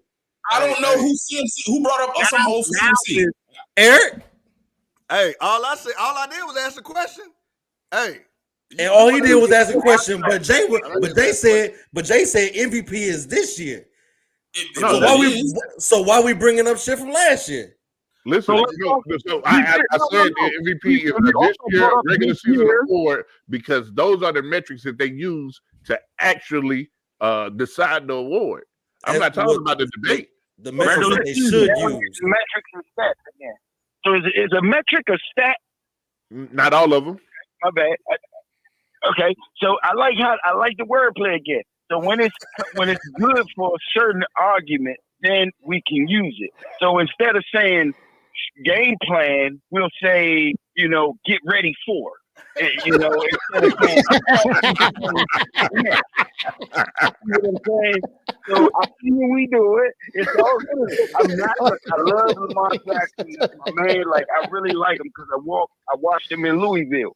But as a quarterback, a true natural quarterback, football player. Oh boy, got a lot of fun. Okay, hold on. Okay, so hold on. So I got a question. I got a question. You sound like hold on. Hold on, real quick. I'm gonna just say this, and I'm gonna step back. Slim, you gotta stop saying that. You sounded like them dudes who wanted him to play wide receiver coming out of the draft. Yeah. What do you say? When you say like a wordplay, you use wordplay when you ask. You use a natural quarterback. You might as well say he's not quarterbacky enough, Slim. You might as well say he's not quarterbacky enough. Let me ask y'all this. Hey, that man Slim said instead of game plan, you say get ready for it. Let me ask y'all this, right? Let me ask y'all this, and I just ask that is yes or no sidebar until I get through my point. All right, let me ask y'all these questions. All right. Do you want me to play the smallest violin ever? Why you doing it? No, these are legit questions, right? These are legit questions, right? So let me ask y'all this, right? We already established that the MVP is a quarterback award. Right. Hey, Eric, let's take notes. This is gonna be long. Hold on. This is gonna be long, Eric. This ain't gonna be long at all. We already established that the MVP is a quarterback's award, right? For the most part, yes. Can y'all really sit here and tell me that Lamar Jackson was the best quarterback this year? Yes. Hell no. And you two Chiefs fans better be ashamed of y'all fucking selves. That's fucking terrible. Patrick Mahomes was definitely a better quarterback than Lamar Jackson this year. Not the whole year. Patrick Mahomes did better with less. Listen. Hold on. Let me take this. First of all, he didn't do better. Hold on. Let me tell you something. Patrick Mahomes has reached this level that only greats reach, right? Where now you don't compare him to what he actually did against the competition. You compare him to previous versions of himself. If he had a better year than this year and he didn't win the MVP in that year, you can't even consider him for MVP. And that's what this year was. Why are we? Why? Here we go. Hold on. Here we go. Bringing up old shit. But you said if every award is of this season, right? That's what I'm talking about. Mere mortals. When you're talking about goats, when you're talking about goats, it's different. It's a different set of rules for goats. Patrick Mahomes was the better quarterback than Lamar Jackson was this year. If we're going off quarterback, if the MVP is a quarterback award, Patrick Mahomes was a better quarterback than Lamar Jackson. I wouldn't say that, and I wouldn't say that. And listen, but if you're not gonna say that, then you have to take off the. If you go, all right, DC. Can I say one thing? Go ahead, DC. One thing real quick. Look, hey, dog. I see what y'all trying to do. You can get off that black quarterback thing. They ain't got nothing to do with that. That's the only reason why you going hard, because you trying to prevent us from doing what you think we doing. This ain't got nothing to do with this. This is performance, baby. Hey, go ahead, DC. Let's see what I'm saying. Let me just hear me out. To mention that you wanted him to play wide receiver thing, I ain't say none of that. I'm looking at this from a football quarterback standpoint. That's oxymoron. Football and quarterback, that's different. That's oxymoron. You talking about position. You talking about position. If we talking about position, then Steph Curry should have never deserved MVP because he didn't play point guard the way John Stockton and Magic played it. So we talking about position. Are we talking about position or actual performance? Position or performance? No. Position or no? But DC Slim, your argument is he's not playing quarterback the way quarterback's supposed to play it. That's why he couldn't get MVP. Right. You're saying it's other quarterbacks that play quarterback better than him. But we're not talking about that. We're talking about performance. If you got a quarterback award like they do in college, who's the quarterback award named after? Jim Thorpe? I don't know. So whoever the quarterback is the DBs. It's right. Archie Manning. Let's just say Archie Manning. Let's say Bow Wow. Right. Bow Wow, the quarterback, the Bow Wow award in college. Yeah, that's what you do that for. Hey, you play quarterback this way. No, but this is not what the MVP is. This is value. This is value. No, this is value, and this is based on your performance, your team success, and your individual success. And Lamar has that, and he's done it and displayed that better than anybody that's in the top 5 right now. Especially every quarterback, especially Dak, Allen, and Purdy. Wow. But so the only conversation is CMC, and yes, he's beat CMC out. Wow. I mean, it's nothing I can say because that's your opinion, but those ain't facts. The fact is, when you say MVP, and like your man said, it's a quarterback award. The reason why Lamar is winning this is because number one, now we're gonna say the real. His brother just won. We got to make him look good. There's a lot of things, politics going on with him winning that. No, it's he's not. Not the best quarterback. The politics are going against him. So if he's not the best quarterback, he won't win MVP. No, see, look, once again, DC Sam, the politics is going against Lamar. He didn't even get in the discussion until 4 weeks ago. It was Tua, Tyreek Hill, CMC, and Purdy. Those were the 4 guys in the discussion. And Purdy should have never been in it in the first place. The real reason they don't mention him and the reality that don't nobody want to face, and I hate it because, like I said, that's my man. So he don't come through in the big game. Okay, so neither did Peyton Manning until he actually did it. See how you did? Neither did Peyton Manning. Neither did Peyton Manning. He do it right. But what does that got to do with the MVP? That's what they said against Joel Embiid. The MVP is not is it a regular season award or is it a playoff award? I think it's a lifetime achievement award, though. Lord have mercy. I can't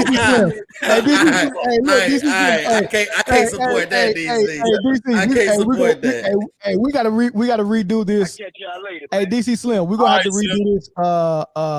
I guess next Friday we're gonna have to talk about this and before the Super. And I'll be ready with my stats. All right, bet. With my stats. All right, bet. All right. Bring the same stats to the LeBron conversation. All right, Dino. We out, Dino. All right, fam. All right, big dog. All right, man. Last words before we go for. I thought we going picks. Oh, man. It's 2 games. It's 2 games. It's easy. Yeah, it's 2 games. It's tough though, man. I'm scared to pick against KC. I just know. I think KC go win, man. But I'm not gonna go pick them because I don't want to put that in the atmosphere. Yeah, don't burn no bread on us either, motherfucker, Mel. Because your shit is your record is fucked up right now with us. Yeah. Don't cheer. Don't do a goddamn thing for Kansas City. I'm going Ravens Lions in the Super Bowl. Whoa! I'm doing the same. I'm going Ravens Lions in the Super Bowl. Go ahead, Jay. Hey, shout out to my brother, yo. Niners Chiefs.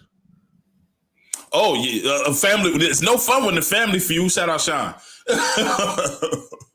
Niners Chiefs. Okay. I got Niners Chiefs as well. All right. Chris. Chiefs Lions. Chiefs Lions. There we go. Hey, I hope so. Hey, if it's Chiefs Lions, next Friday's show will be so good. Next Friday's show will be so good. Let's make this even funner. So let's everybody go on Underdog Fantasy and put some pick'ems in there.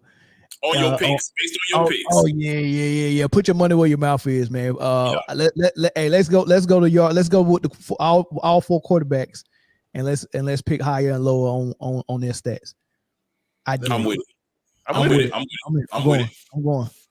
I'm gonna tell y'all which one I picked too. I'll let y'all screenshot it. Okay. All right, man. Appreciate y'all for coming in here, man. Appreciate all the calls and all the comments and all that stuff and all the thumbs up. You got one last chance to hit the like button before you get up out of here. Some of y'all didn't hit it, so hit that right now. That helps us out a whole lot. So we'll catch y'all on the next episode on next Friday. Peace. RP Kobe Bean. # Lamar for MVP. RP Kobe.